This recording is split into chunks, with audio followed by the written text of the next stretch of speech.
Hello मेरे प्यारे बच्चों, कैसे हैं आप? आई होप आप सब मजे में होंगे और अभी आप लोग समर वेकेशन के बाद एकदम फ्रेश फील कर रहे होंगे। खूब सब वेकेशंस में घूमने गए होंगे, मजे किए होंगे। मुझे कमेंट बॉक्स में जरूर बताना कौन कौन कहां कहां घूमने गया था समर वेकेशंस में। और प्लीज ये मत लिखना मामा के घर या नानी के घर। बच्चों, समर वेकेशंस आपकी ओवर हो चुकी हैं। अब आपका ध्यान जाना चाहिए आपकी पढ़ाई की ओर। जरूरी है क्योंकि अब आने वाले हैं आपके स्कूल्स में एग्जाम्स। हो सकता है कुछ में शायद शुरू ना हो गए हों या अब शुरू होने वाले होंगे। तो हमारा मेन फोकस रहेगा आपके हाफ ईयरली एग्जाम्स, जिसमें लगभग लगभग आपका हाफ सिलेबस आता है। Up to approximately gravitation most of the schools में वहां तक आता है। तो इसीलिए अब आपको मेरे साथ पकड़नी पड़ेगी स्पीड, ताकि हम साथ मिलकर के जल्दी जल्दी पढ़ पाएं और फिजिक्स को अच्छे से समझ पाएं। अगर आप मेरे साथ जुड़े रहेंगे तो इस बात की गारंटी है आपके आरवी सर की कि आपको फिजिक्स के साथ होने लगेगा प्यार, इश्क और मोहब्बत।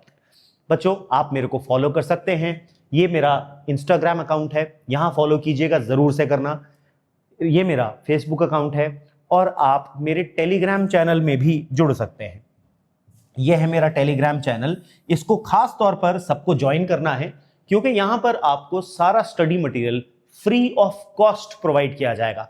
जी हां, मैं बोल रहा हूं फ्री ऑफ कॉस्ट। मैं हैंड रिटन नोट्स आपको प्रोवाइड करूंगा। जैसे जैसे हम जो जो करते जाएंगे टॉपिक्स, उनकी डीपीपीज, उनकी वर्कशीट्स आपको प्रोवाइड करूंगा और वो सब आपको इसी चैनल पर मिलेगा, t.me/rogergillphysics पर टेलीग्राम चैनल है। इसको जरूर से फॉलो कीजिएगा बच्चों। और अगर आप मेरे साथ जुड़ना चाहते हैं, मेरे साथ इंडिविजुअल क्लासेस मेरे ऐप पर लेना चाहते हैं जिसमें मैं बहुत ही लिमिटेड स्टूडेंट्स को पढ़ाऊंगा, तो वहां पर आप मेरे साथ जुड़ सकते हैं। आप मुझे कॉल कर सकते हैं इस नंबर पर 8077965750 पर। तो बच्चों, अब करते हैं पढ़ाई की बात।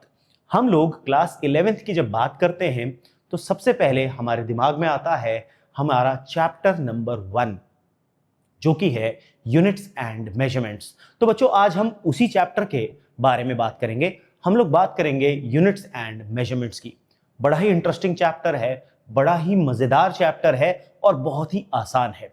तो अगर आप मेरे साथ जुड़े रहेंगे, वीडियो को पूरा एंड तक देखिएगा बच्चों। सबसे पहली चीज, अगर आप मेरे साथ पढ़ना चाहते हैं तो इसका सबसे अच्छा तरीका है कि आप पढ़ते समय जैसे जैसे मैं पढ़ाता जाऊंगा, एक कॉपी और पेन लेकर के बैठे। इसको किसी नेटफ्लिक्स की सीरीज की तरह नहीं देखना है आप लोगों ने बच्चों। आप लोगों को ध्यान देना है कि हम यहां पर पढ़ाई कर रहे हैं। मेरी कोशिश रहेगी इस लेक्चर को आपके लिए जितना मनोरंजक हो सके या जितना अच्छे से आपको समझ में आ सके, आप बोर भी ना हो और साथ साथ खेलते खेलते हम लोग सीख ले फिजिक्स। ध्यान रखिएगा, आपके सर का वादा है, आपको प्यार करवा दूंगा मैं इस फिजिक्स से। होने लगेगा प्यार, इश्क और मोहब्बत इस सब्जेक्ट फिजिक्स से। जो आपका डर है वो सब निकल जाएगा। तो बच्चों, स्टार्ट करते हैं हम लोग हमारा चैप्टर यूनिट्स एंड मेजरमेंट्स। बड़ा ही मजेदार चैप्टर है, बहुत ही आसान चैप्टर है। और प्लीज सब लोग पेन पेपर लेकर के बैठिएगा ताकि आप साथ साथ अपने शॉर्ट नोट्स बना पाएं। जो मैं समझाऊंगा, जो ट्रिक्स दूंगा, साथ साथ आपको कंपटीशन के पॉइंट्स भी बताता जाऊंगा कि ये चीजें किस तरह से आपसे पूछी जाती हैं। तो प्लीज सब लोग साथ में बैठ करके पढ़ेंगे, ठीक? तो चलिए स्टार्ट करते हैं बच्चों। हम सबसे पहले बात करते हैं, जब इस चैप्टर की हम लोग बात करेंगे तो हम लोग बात करते हैं फिजिकल क्वांटिटी की। आपसे पूछा जाएगा भाई फिजिकल क्वांटिटी क्या होती है। मैं आपसे एक छोटा सा सवाल पूछता हूं, क्या आप अपने माता पिता से प्यार करते हैं? आप कहेंगे हाँ। मेरा सवाल है कितना? आप कहेंगे सर बहुत। मैं कहूंगा कितने लीटर, कितने किलो, कितने मीटर क्यूब, कितने सेंटीमीटर? आप कहोगे सर मजाक कर रहे हो क्या, ऐसे थोड़ी नापा जाता है प्यार, प्यार को नाप तो नहीं सकते। फिर मैं कहूं अच्छा बेटा आज खाना खाया, खाना खाने के बाद अपना वजन करना जरा कितना है? आप कहोगे सर 55 किलो। तो बेटा आप अपना वजन तो नाप पा रहे हो, लेकिन आप अपने माता पिता को किया गया प्यार नहीं नाप पा रहे। इसका मतलब कुछ क्वांटिटीज ऐसी होती हैं जिनको हम नाप नहीं सकते, उनको एब्स्ट्रैक्ट क्वांटिटीज बोला जाता है। और कुछ क्वांटिटीज वो होती हैं जिनको हम नाप सकते हैं फिजिकल मींस का इस्तेमाल करते हुए। उन्हीं क्वांटिटीज को हम लोग बोलते हैं फिजिकल क्वांटिटीज। फिजिकल क्वांटिटी और कुछ नहीं है, सिंपली ये ऐसी क्वांटिटीज होती हैं जिनको हम किसी ना किसी फिजिकल मींस का इस्तेमाल करके नाप सकते हैं। फॉर एग्जांपल, मुझे अपनी हाइट नापनी है, दीवार पे एक टेप लगा के उसके साथ खड़ा हो जाऊंगा, नाप लूंगा, ये मेरी हाइट है। मुझे अपना वजन नापना है, वेइंग स्केल के ऊपर जाके खड़ा हो जाऊंगा, मेरा वजन मुझे पता चल जाएगा। मुझे इस कमरे की वॉल्यूम नापनी है, मैं वॉल्यूम नाप सकता हूं। मुझे आज का टेम्परेचर क्या हो रहा है नापना है, मेजर कर सकता हूं with the help of a thermometer. तो मुझे अगर कोई वैल्यू, कोई क्वांटिटी नापनी है तो मैं उसको किसी ना किसी फिजिकल मीन से अगर नाप पा रहा हूं तो मैं उस क्वांटिटी को बोलूंगा फिजिकल क्वांटिटी। लेकिन हम सारी क्वांटिटीज को मेजर नहीं कर सकते। कितना गुस्सा आ रहा है नहीं नाप सकते, कितनी घृणा है किसी से नहीं नाप सकते, कितना प्यार करते हैं नहीं नाप सकते। तो जिन क्वांटिटीज को नहीं मेजर कर सकते उन्हें हम बोलते हैं एब्स्ट्रैक्ट, और जिनको हम मेजर कर सकते हैं with the help of physical means उनको बोला जाता है फिजिकल क्वांटिटीज। तो आइए देखते हैं फिजिकल क्वांटिटी क्या है। Any quantity that can be measured directly और इनडायरेक्टली यूजिंग फिजिकल मींस। ये वो क्वांटिटीज होती हैं जिनको हम फिजिकल मींस का इस्तेमाल करके या तो डायरेक्टली या इनडायरेक्टली नाप सकते हैं। साथ ही में जो हमारे फिजिक्स के लॉज होते हैं ना बच्चों, वो इन्हीं क्वांटिटीज की टर्म्स में एक्सप्रेस किए जाते हैं। तो आगे देखिए, and in terms of which laws of physics can be expressed is called a physical quantity. कोई भी ऐसी क्वांटिटी जिसको आप फिजिकल मींस से नाप सकते हो और जिसकी टर्म्स में आप फिजिक्स के लॉज को एक्सप्रेस कर सकते हो या जिसको फिजिक्स की इक्वेशंस में लिखा जा सके, ऐसी क्वांटिटीज को ही बोला जाता है फिजिकल क्वांटिटीज। ठीक, तो आई होप आपको समझ में आ गया फिजिकल क्वांटिटी क्या होती है।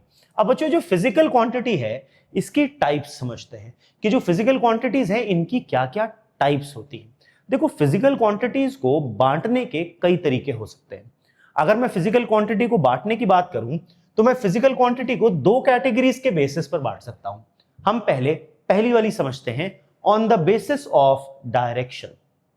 अगर मैं फिजिकल क्वांटिटी को on the basis of direction बांटने की बात करूं तो सबसे पहली क्वांटिटी जो मेरे पास आती है उसे बोलते हैं हम स्केलर क्वांटिटीज। दूसरी क्वांटिटी जो मेरे पास आती है उसे बोलते हैं हम वेक्टर क्वांटिटी, और तीसरी क्वांटिटी जो मेरे पास आती है उसको हम बोलते हैं टेंसर। देखो, टेंसर तो वैसे एक जनरल टर्म है, सारी फिजिक्स की क्वांटिटीज जो होती हैं वो टेंसर्स होती हैं, of degree 0, degree 1, degree 2 and so on. ठीक है, लेकिन यहां पर हम जिन टेंसर्स की बात कर रहे हैं यहां हम स्पेशली उन क्वांटिटीज को, कुछ खास क्वांटिटीज को हम टेंसर मानते हैं। तो सबसे पहले समझते हैं स्केलर क्या होती है बच्चों। स्केलर क्वांटिटीज हम उन फिजिकल क्वांटिटी को बोलते हैं जिनको एक्सप्रेस करने के लिए हमें सिर्फ मैग्नीट्यूड की, क्वांटिटी की जरूरत हो और उनमें डायरेक्शन की किसी तरह की जरूरत हमको नहीं महसूस होती। ऐसी क्वांटिटीज को ही बोला जाता है स्केलर क्वांटिटीज। तो ये वो क्वांटिटीज होती हैं which can be expressed by magnitude alone. In quantities में सिर्फ और सिर्फ मुझे किसकी जरूरत पड़ती है बच्चों? मुझे जरूरत पड़ती है मैग्नीट्यूड की, और सिर्फ मैग्नीट्यूड की। मुझे इसमें किसी भी तरह की डायरेक्शन की जरूरत नहीं पड़ती। ऐसी फिजिकल क्वांटिटीज को हम बोलते हैं स्केलर क्वांटिटीज।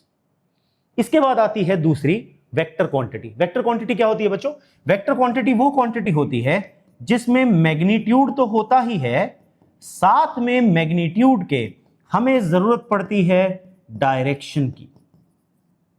दोनों में डिफरेंस करते हैं। मान लो मैंने कहा वो लड़का है, एक राम है लड़का, राम श्याम कुछ भी आप समझ लीजिए, रामू लड़का है एक लेटर से। रामू जो है वो अपने घर से अपने स्कूल तक आने के लिए 1.5 किलोमीटर की दूरी चलता है। हमने कहा हाँ ठीक है, कितनी दूरी चलता है? 1.5 किलोमीटर, बस दैट्स इट। दूरी यहां पर डिस्टेंस को बोलेंगे। तो यहां पर जब मैंने डिस्टेंस का पूछा, अगर मैं आपसे पूछूं what was the distance covered bye Ramu between his school and home, आप कहेंगे सर 1.5 किलोमीटर्स।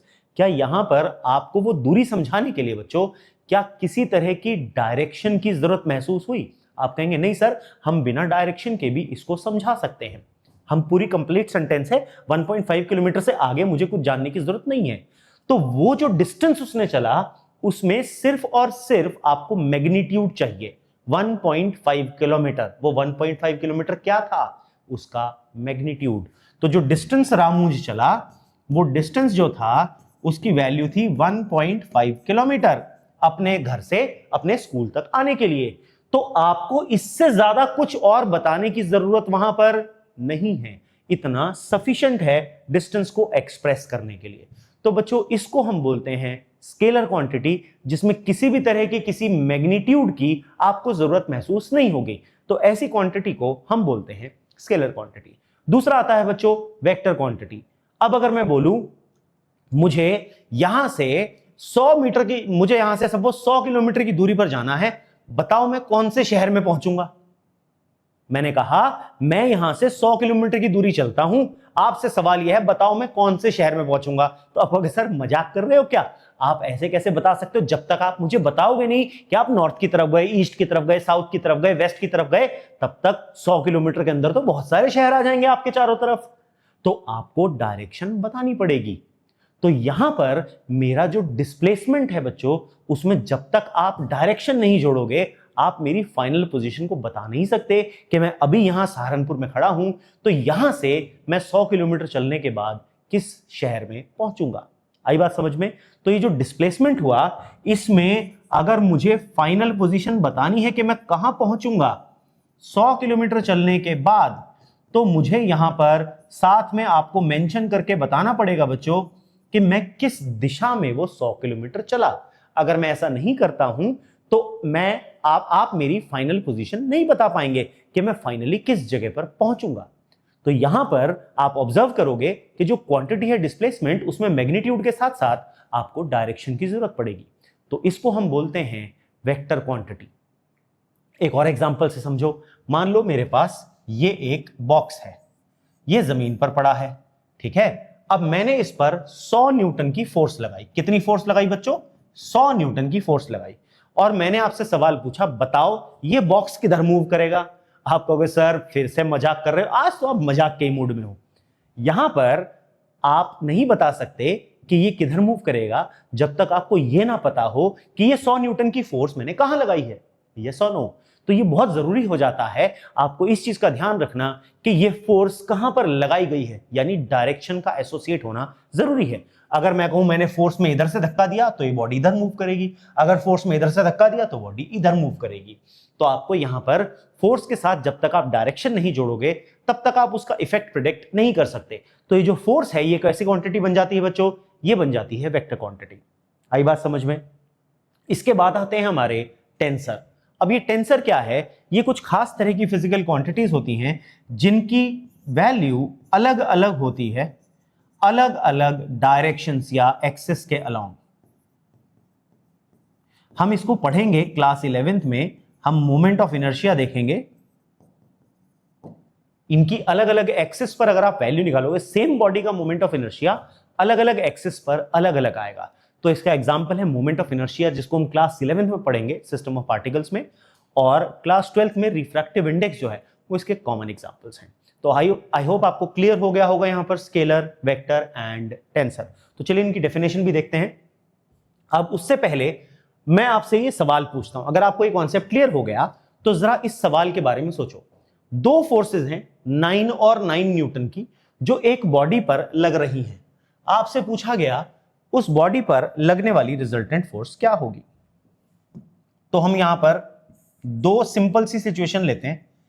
हमारे पास ये बॉडी है और हम इस पर दो भाई मान लेते हैं, चंटू और बंटू, कुछ भी मान लो, ठीक है। तो वो चंटू बंटू जो हैं, इधर फोर्स लगा रहा है 9 न्यूटन की चंटू, इधर फोर्स लगा रहा है बंटू 9 न्यूटन की। अब अगर आप देखोगे तो यहां पर नेट फोर्स की वैल्यू आएगी 0, क्योंकि यहां पर दोनों फोर्सेस एक दूसरे को अपोज कर रही हैं, तो उनका रिजल्टेंट 0 हो जाएगा। लेकिन अगर चंटू और बंटू समझदार निकले तो दोनों ने ही 9 न्यूटन की फोर्स सेम डायरेक्शन में लगाई। अब अगर आप ऑब्जर्व करोगे तो यहां पर जो नेट फोर्स आई वो आई 18 न्यूटन। बॉडी पर दो फोर्स लग रही हैं, दोनों बार 9 और 9 न्यूटन लग रही हैं, लेकिन एक केस में उन नेट फोर्स का आंसर आ रहा है 0 और दूसरे केस में उन्हीं नेट फोर्स का आंसर आ रहा है 18। क्या चेंज किया मैंने चेंज किया डायरेक्शन। तो आप देख सकते हैं कि सेम अमाउंट की फोर्स मैंने लगाई, लेकिन अलग अलग डायरेक्शन में लगाने पर उनका इफेक्ट बदल गया बच्चों। तो ये जो फोर्स है ये कैसी क्वांटिटी हुई? ये हुई एक वेक्टर क्वांटिटी, क्योंकि इसका इफेक्ट बदल गया जब हमने इसको अलग अलग डायरेक्शन पर लगाया। तो ऐसी क्वांटिटी जिसके इफेक्ट को बदला जा सके उसकी डायरेक्शन को बदलने से, तो ऐसी क्वांटिटीज को बच्चों हम लोग बोलते हैं वेक्टर क्वांटिटीज। आई होप यहां तक क्लियर है। अगला सवाल देखो, आपको कहा गया अ bag of wheat has 10 kg wheat inside it. आपके पास एक थैला है जिसके अंदर 10 किलो गेहूं पड़ी है। अगर हमने उसमें 6 किलो गेहूं और ऐड कर दी तो बताओ उसका टोटल मास क्या होगा। तो मान लेते हैं ये मेरे पास एक थैला है,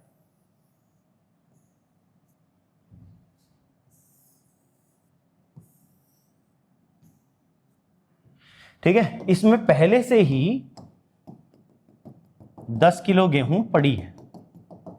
ये 10 किलो गेहूं इस थैले में बच्चों पहले से एग्जिस्ट कर रही है, ठीक है। अब मैं एक बार इसमें 6 किलो गेहूं इधर से ऐड करता हूं, यहां से इधर से डालता हूं, और एक बार मैं इस तरफ से डालता हूं इसमें 6 किलो गेहूं। यहां 10 किलो है और ये 6 किलो मैं इधर से डाल रहा हूं। यहां 10 किलो है और यहां 6 किलो मैं इधर से डाल रहा हूं। तो मुझे बताओ क्या इन दोनों केसेस में मेरा आंसर अलग आएगा या सेम आएगा। आप कहोगे सर कैसी बात कर रहे हो, सेम आएगा। इसका आंसर कितना होगा, यहां का टोटल मास जो आएगा वो 16 kg होगा, और अगर आप यहां का टोटल मास निकालोगे सर तो इसकी वैल्यू भी क्या आएगी, 16 kg आएगी। तो हमने ये पाया कि मास को आप किसी भी डायरेक्शन से ऐड कर दो, उससे आंसर चेंज नहीं हो रहा। तो इसका मतलब ये जो मास है ये कैसी क्वांटिटी निकल के आई बच्चों, ये डायरेक्शन पर डिपेंड नहीं कर रही, इसका इफेक्ट डायरेक्शन चेंज करने से चेंज नहीं हो रहा। तो मैं कहूंगा मास एक स्केलर क्वांटिटी है। आई होप आपको ये क्लियर हो गया बच्चों, यस और नो, सबको समझ में आया। चलिए अब बात करते हैं इनकी डेफिनेशंस की।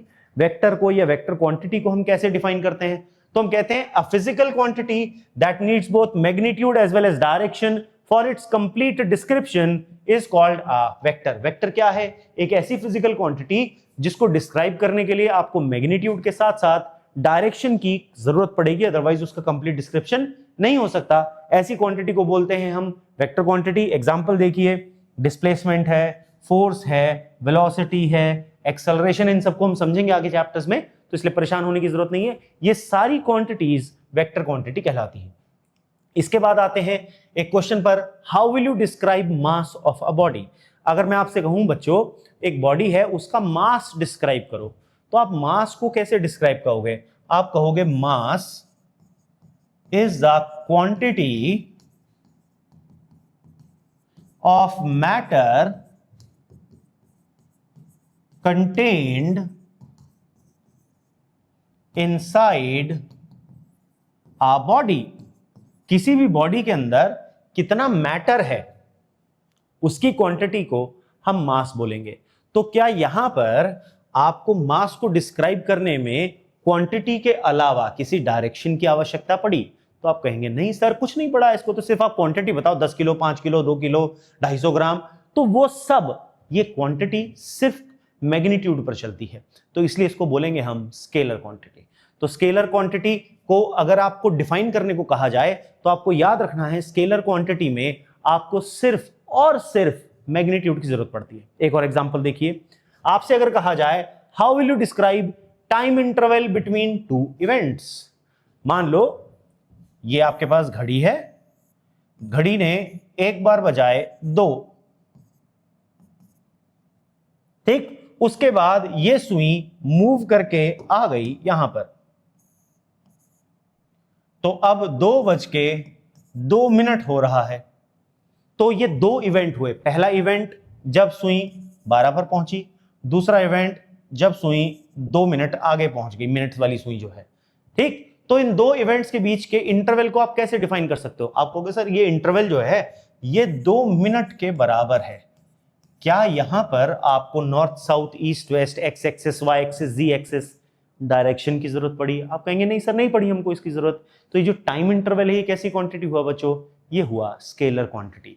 यहां पर आपको किसी भी तरह के मैग्नीट्यूड के साथ डायरेक्शन अटैच करने की जरूरत नहीं है। आई होप समझ में आया सबको।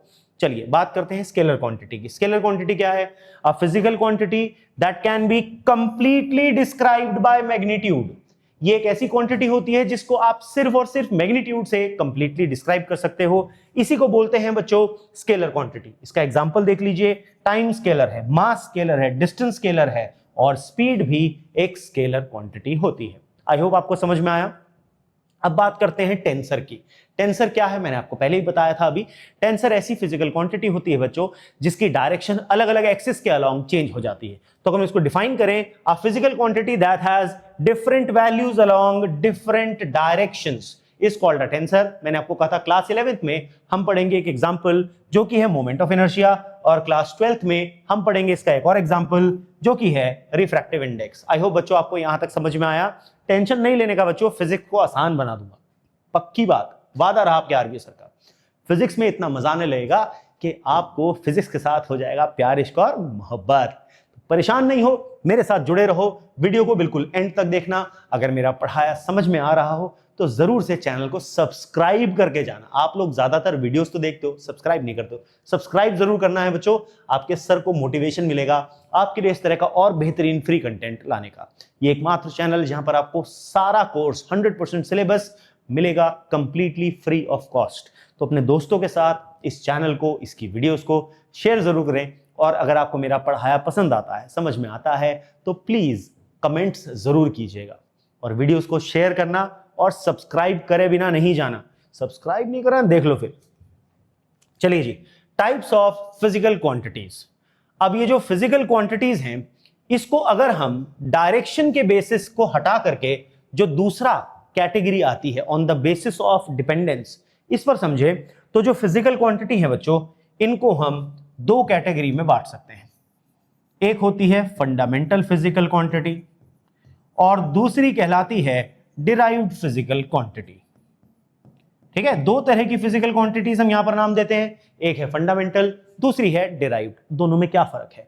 देखो, फंडामेंटल क्वांटिटीज वो होती हैं जिनको आप किसी दूसरी क्वांटिटी की टर्म्स में डिस्क्राइब नहीं कर सकते। जैसे मैंने मास का एग्जांपल लिया, अगर आपको मास को एक्सप्लेन करना है क्वांटिटी का कि मास क्या होता है, तो आपको ध्यान रखना पड़ेगा मास को आप मास की तरह ही एक्सप्रेस कर सकते हो, यानी in terms of quantity of matter ही बता सकते हो, और किसी टर्म्स में नहीं बता सकते। इतना लंबा, इतना चौड़ा नहीं, मास को इससे नहीं बताया जा सकता। ऐसे टाइम की बात देखो, टाइम को जब भी आप एक्सप्रेस करोगे तो टाइम की टर्म्स में ही एक्सप्रेस किया जा सकता है। तो ऐसी क्वांटिटीज जिनको किसी और क्वांटिटी की टर्म्स में आप एक्सप्रेस नहीं कर सकते, ऐसी क्वांटिटीज को बच्चों हम लोग बोलते हैं फंडामेंटल फिजिकल क्वांटिटीज। जिन क्वांटिटीज को इन फंडामेंटल क्वांटिटीज के साथ मल्टीप्लाई, डिवाइड, एड, सब्ट्रैक्ट करके आप निकालते हैं, उनको बोलते हैं डिराइव्ड। तो बहुत सिंपल सी भाषा में समझे, फंडामेंटल वो हैं जिनको किसी और की फॉर्म में तोड़ा नहीं जा सकता, डिराइव्ड वो हैं जिनको फंडामेंटल को multiply, divide, raise to power करके हम बना सकते हैं। ऐसी क्वांटिटीज को बोलते हैं फंडामेंटल और दूसरी वाली को बोलते हैं हम डिराइव्ड। आई होप समझ में आया होगा। तो चलिए फंडामेंटल क्या होती है समझते हैं। The physical quantities which can be treated as independent of other physical quantities. ये quantities किसी दूसरी quantity के ऊपर depend नहीं करती बच्चों, ये चीज ध्यान रखना है। They do not depend on other physical quantities. ठीक है, और ये किसी और की टर्म्स में आप इनको डिफाइन भी नहीं कर सकते। They are not usually defined in terms of other physical quantities are called fundamental quantities. कितनी quantities है फंडामेंटल? ज्यादा नहीं है, उंगलियों पे गिन सकते हो। टोटल 7 क्वांटिटीज हैं जो आपको याद रखनी है। There are 7 fundamental physical quantities. सबसे पहली आती है मास। मास एक फंडामेंटल क्वांटिटी है, इसकी ऐसा यूनिट हम लिखते हैं किलोग्राम। यहां पर हम मास को जब हम फॉर्मूला की फॉर्म में एक्सप्रेस करेंगे डायमेंशंस में, तो आपको याद रखना है उसके लिए मैं इस्तेमाल करूंगा कैपिटल एम। डायमेंशंस का जो फॉर्मूला हम देखेंगे आगे, डायमेंशंस क्या होते हैं समझाऊंगा, टेंशन नहीं लेने का है, आपका आरवी सर है आपके साथ। जो लेंथ है उसको हम डिस्क्राइब करते हैं एज एल। बच्चों जो टाइम होता है, टाइम को हम लिखते हैं एज कैपिटल टी। ठीक, इसकी यूनिट होती है सेकेंड। फिर आता है टेम्परेचर। टेम्परेचर के लिए यूनिट होती है केल्विन, हम यूज करेंगे कैपिटल के। कई कई जगहों पर इसके लिए आप देखेंगे थीटा भी यूज किया जाता है। फिर आता है इलेक्ट्रिक करंट। इलेक्ट्रिक करंट के लिए हम जनरली यूज करते हैं ए, किसी किसी किताब में आप आई भी लिखा हुआ देखेंगे। ठीक है, इसके बाद आता है ल्यूमिनस इंटेंसिटी, इसके लिए हम सी डी यूज करते हैं क्योंकि इसकी यूनिट कैंडेला होती है। फिर आता है अमाउंट ऑफ सब्सटेंस, इसके लिए हम यूज करते हैं MOL क्योंकि इसकी यूनिट होती है मोल। ठीक, तो केवल 7 फंडामेंटल क्वांटिटीज है। मेरे पीछे बोलो तो जरा, mass, length, time, temperature, electric current, luminous intensity और अमाउंट ऑफ सब्सटेंस। ये याद हो जानी चाहिए केवल यही 7 फंडामेंटल हैं। इसके अलावा दुनिया में जितनी भी तुम क्वांटिटीज देखते हो वो सारी की सारी क्वांटिटीज हैं डिराइव्ड। अब वो डिराइव कैसे होती हैं, आइए एक एग्जांपल से हम इनको समझते हैं। तो पहले डिराइव्ड क्वांटिटीज क्या है इन्हें समझ लेते हैं। देखो डिराइव्ड क्वांटिटीज क्या है, ये वो फिजिकल क्वांटिटीज हैं जो फंडामेंटल क्वांटिटीज के ऊपर किसी ना किसी तरह का मैथमेटिकल ऑपरेशन करके निकाली जाती है। यानी मैथमेटिकल ऑपरेशन क्या, हम हो सकता है कुछ को मल्टीप्लाई कर दें, कुछ को डिवाइड कर दें, कुछ को रेज टू पावर कर दें, फिर डिवाइड कर दें एंड सो ऑन। तो इस तरह से जो क्वांटिटी बनाई जाती हैं उनको बोलते हैं हम डिराइव्ड। एग्जांपल वेलोसिटी आपकी डिराइव्ड है, फोर्स डिराइव्ड है, मोमेंटम आपका डिराइव्ड फिजिकल क्वांटिटी में आता है। आपको सर ये तो बड़ा खतरनाक काम हो गया। खतरनाक नहीं है बच्चों, टेंशन मत लो, तुम्हारा आरवी सर है ना तुम्हारे साथ, फिजिक्स में मजा आने लगेगा। बस आपको जैसे मैं बताता हूं वैसे मेरे साथ जुड़ना पड़ेगा और पढ़ना पड़ेगा। और पढ़ते समय अपने फोन में कोई और नोटिफिकेशन ऑन नहीं होना चाहिए, याद रखना ये बात। प्लीज अपने फोन के सारे नोटिफिकेशन बंद करके पढ़ा करो जब आप पढ़ाई करते हो। ये नहीं इधर वीडियो देख रहे थे अचानक से व्हाट्सएप का पिंग हुआ, उधर से स्नैप पे आया, स्नैपचैट पे, ये नहीं। जब आप पढ़ रहे हो बच्चों तो आपका सारा फोकस सिर्फ पढ़ाई पर हो, तभी आपको पढ़ने में मजा भी आएगा और आपको पढ़ाई समझ भी आएगी। अब देखो साइंस लिया है तो कोई ना कोई ड्रीम तो है। अब ड्रीम है तो उस ड्रीम को पूरा करना है, ठीक है। ड्रीम में और गोल में फर्क है। आपने अपने लाइफ में गोल सेट करना है। गोल क्या होता है, a dream with a deadline, यानी आपको उसका पूरा करने का एक समय होता है। तो इसीलिए आपको अपनी लाइफ में सपने देखना अच्छी बात है, लेकिन एक अच्छा डॉक्टर बनना, एक अच्छा इंजीनियर बनना, या साइंस की फील्ड में साइंटिस्ट बनना है, आगे किसी और फील्ड में जाना है आपको साइंस की फील्ड में, तो आपको अपने लिए गोल सेट करना होगा बच्चों, क्योंकि गोल के पास डेडलाइन होती है। ड्रीम तो हम, हाँ हमारा ख्वाब है, अरे ख्वाब नहीं यार, गोल सेट करो, तो ध्यान रखना। चलिए वापस आते हैं हम पढ़ाई की ओर और बात करते हैं डिराइव्ड फिजिकल क्वांटिटीज की। अब बच्चों डिराइव्ड फिजिकल क्वांटिटी क्या है, एक एग्जांपल लेते हैं। Let's talk about speed. हम सब ने क्लास 9 में पढ़ा था, स्पीड होता है distance covered bye a body per unit time. यानी अगर मैं किसी बॉडी के द्वारा चले गए डिस्टेंस को उसके टाइम से डिवाइड कर दूं, जिस टाइम में उसने कवर किया है, तो हम उसे स्पीड बोलते हैं। तो अगर आप देखो डिस्टेंस कौन सी फंडामेंटल क्वांटिटी है 7 में से, आप कहोगे सर लेंथ है। मैं कहूंगा बड़े समझदार हो, और टाइम तो खुद भी एक फंडामेंटल है कि नहीं है, हाँ है। तो इसका मतलब ये जो स्पीड आई ये 2 फंडामेंटल क्वांटिटीज को डिवाइड करके आ रही है, लेंथ को टाइम से। तो मैं स्पीड को बोलूंगा डिराइव्ड, क्योंकि मैंने मैथमेटिकल ऑपरेशन, डिवीजन क्या है, मैथमेटिकल ऑपरेशन। तो मैंने यहां पर लेंथ को जब टाइम से डिवाइड किया तो मुझे मिली स्पीड। तो इसका मतलब लेंथ के लिए लिखूंगा कैपिटल एल, टाइम के लिए टी, तो इसका फॉर्मूला बन जाएगा L1 T-1। ये क्या होता है ये आगे अभी बताऊंगा, तो परेशान होने की जरूरत नहीं है, ठीक है। अब बात करते हैं इसी तरीके से एक्सेलरेशन की। एक्सेलरेशन होता है rate of change of velocity या स्पीड, यानी स्पीड डिवाइडेड बाय टाइम। अब स्पीड के लिए हम ऑलरेडी लिख चुके थे L1 T-1, और टाइम के लिए लिखेंगे T की पावर 1। तो मेरे पास आ जाएगा L की पावर 1 T की पावर -2। यानी मैंने क्या किया, मैंने लेंथ को डिवाइड किया टाइम के स्क्वायर से, तो मुझे क्या मिल गया, एक्सेलरेशन। लेंथ कैसी फिजिकल क्वांटिटी थी, फंडामेंटल। टाइम कैसी थी, वो भी फंडामेंटल थी। उसका स्क्वायर किया, मैथमेटिकल ऑपरेशन, डिवाइड किया, मैथमेटिकल ऑपरेशन, तो एक्सेलरेशन बन गया डिराइव्ड फिजिकल क्वांटिटी। इसी तरह से फोर्स की बात करते हैं। तो न्यूटन चाचा ने कहा था force equals to mass times acceleration, yes और नो। अब मास के लिए हम लिखेंगे m और एक्सेलरेशन के लिए लिखेंगे L1 T-2, यस और नो। तो मेरे पास आ गया m की पावर 1, L की पावर 1, T की पावर -2। तो ये बन गया फोर्स का फॉर्मूला। मास फंडामेंटल है, एक्सेलरेशन डिराइव्ड थी, जो कि लेंथ और टाइम से डिराइव करी गई थी। अगर यहां देखो ध्यान से तो आपने mass into length upon time square ही तो किया। मास, लेंथ और टाइम तीनों कैसी क्वांटिटीज हैं, फंडामेंटल। उनमें मैंने मैथमेटिकल ऑपरेशन किया तो मेरे को मिल गई फोर्स। तो फोर्स कैसी क्वांटिटी बन गई बच्चों, फोर्स बन गई derived physical quantity. I hope सबको यहां तक समझ में आ गया, यस और नो। और कुछ एग्जांपल देखें। Let's talk about momentum. Momentum को देखते हैं जी। मोमेंटम क्या है? मोमेंटम होता है मास टाइम्स वेलोसिटी। यस और नो? मास के लिए लिखेंगे m, वेलोसिटी के लिए l t माइनस वन यानी l अपॉन टी, तो बन गया m1 l1 t minus one. मास कैसी क्वांटिटी है? फंडामेंटल। लेंथ कैसी क्वांटिटी है? फंडामेंटल। टाइम कैसी क्वांटिटी है? फंडामेंटल। उनसे मैंने डिराइव करा, तो इसलिए मोमेंटम कैसी क्वांटिटी बन गया? डिराइव्ड बन गया। आई बात समझ में? इसी तरीके से let's talk about pressure. Pressure होता है फोर्स अपॉन एरिया। फोर्स के लिए हमने लिखा था m into L upon t square, और एरिया को लिखा जाता है एल स्क्वायर। तो ये बन गया m into L upon L square into T square. L से स्क्वायर को मार दिया तो आपके पास आ गया m upon L into T square. तो मैं लिखूंगा m1 l minus one T minus two. जब एक ही लाइन में लिखेंगे तो ये बन जाएगा। तो देखो मैंने मास को लेंथ से और टाइम के स्क्वायर से डिवाइड किया तो मुझे मिल गया प्रेशर। इसी तरह से अगर मैं वर्क की बात करूं आपके साथ, तो वर्क होता है फोर्स इंटू डिस्टेंस या डिस्प्लेसमेंट।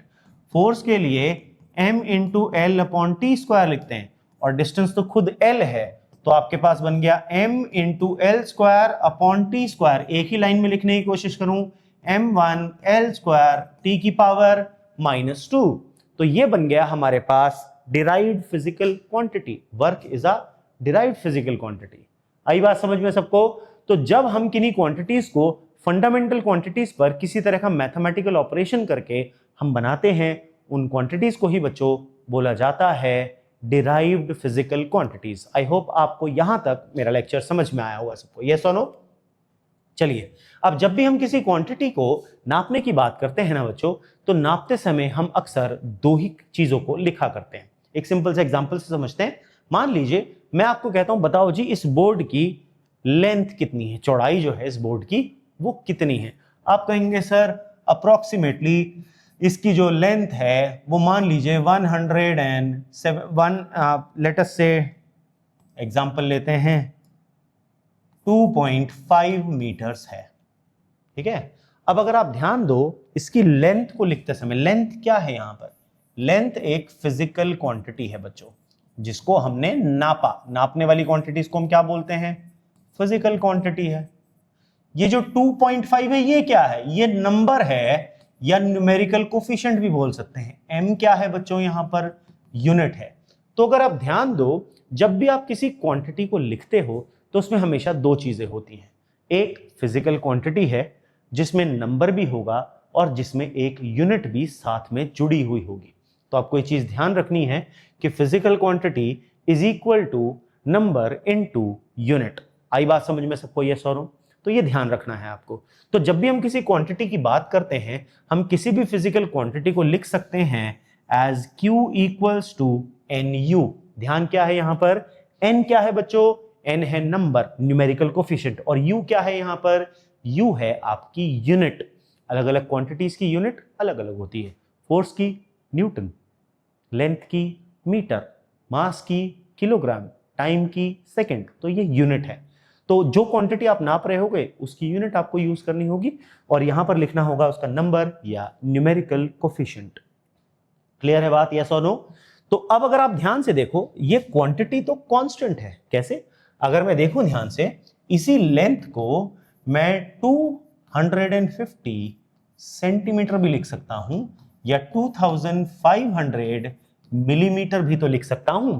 क्या ऐसा करने से कुछ वैल्यू बदल गई यहां पर? आप कहोगे नहीं सर, सब कुछ सेम वैसी का वैसी है। तो इसका मतलब ये जो क्वांटिटी है इसकी वैल्यू चेंज नहीं हुई। अगर कोई चीज चेंज नहीं होती तो उसको मैं कांस्टेंट लिख सकता हूं। ये मेरे पास बन गया number in the first system, ये बन गई unit in the first system, ये बन गया number in the second system, ये बन गई unit in the second system. अब क्योंकि ये कांस्टेंट है और ये वैल्यू बराबर है, तो मैं लिख सकता हूं n1u1 equals to n2 into u2, या number is inversely proportional to unit. ये बात काम की है। क्यों? अगर आप देखो, मैंने 2.5 से 250 किया, नंबर बड़ा किया तो यूनिट उसी गुना छोटी हो गई। नंबर को 100 गुना किया तो यूनिट 1/100 टाइम्स हो गई। A centimetre is 1/100th of a metre. इसी तरह से जब मैंने 250 को 2500 किया तो यहां पर मैंने 10 गुना नंबर बढ़ा दिया, तो यूनिट मैंने 1/10 टाइम्स कर दी। 1 millimetre is 1/10 of a centimetre.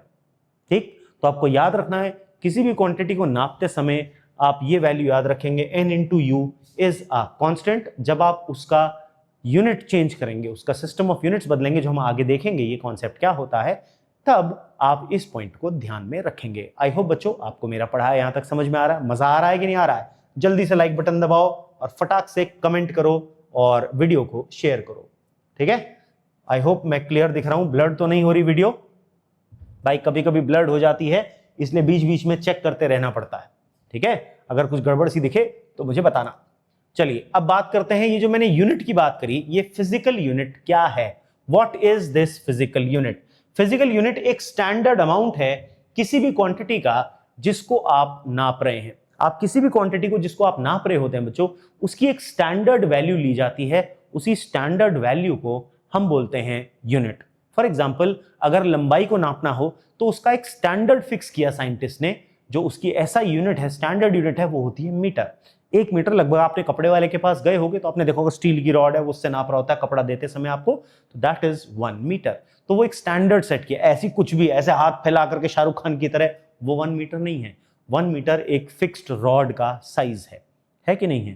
तो इसलिए चीज आपको ध्यान रखनी है बच्चों, ये एक स्टैंडर्ड अमाउंट होता है और ये हम और आप नहीं करते, ये साइंटिस्ट ने मिल करके इन यूनिट्स को फिक्स किया ताकि जब भी एक जगह से दूसरी जगह पर इनका ट्रांसफर किया जाए या इनको देखा जाए तो उसमें नापते समय कैलकुलेशंस में कोई गड़बड़ ना हो। पता चला रशिया वाले ने कुछ और यूनिट लिख दी, हमारे इंडिया वाला कुछ और कर रहा है, बस हो गया सबका कबाड़ा, है ना? ऐसा नहीं होता, क्योंकि अब आजकल जितने भी सबके आपस में मिलकर के प्रोजेक्ट्स चल रहे होते हैं तो यूनिट्स का कॉमन होना बहुत जरूरी होता है। तो इसलिए हमने हर चीज के अमाउंट को फिक्स कर दिया और उसी फिक्स्ड अमाउंट को नाम दिया बच्चों एक यूनिट का। आई होप आपको समझ में आया।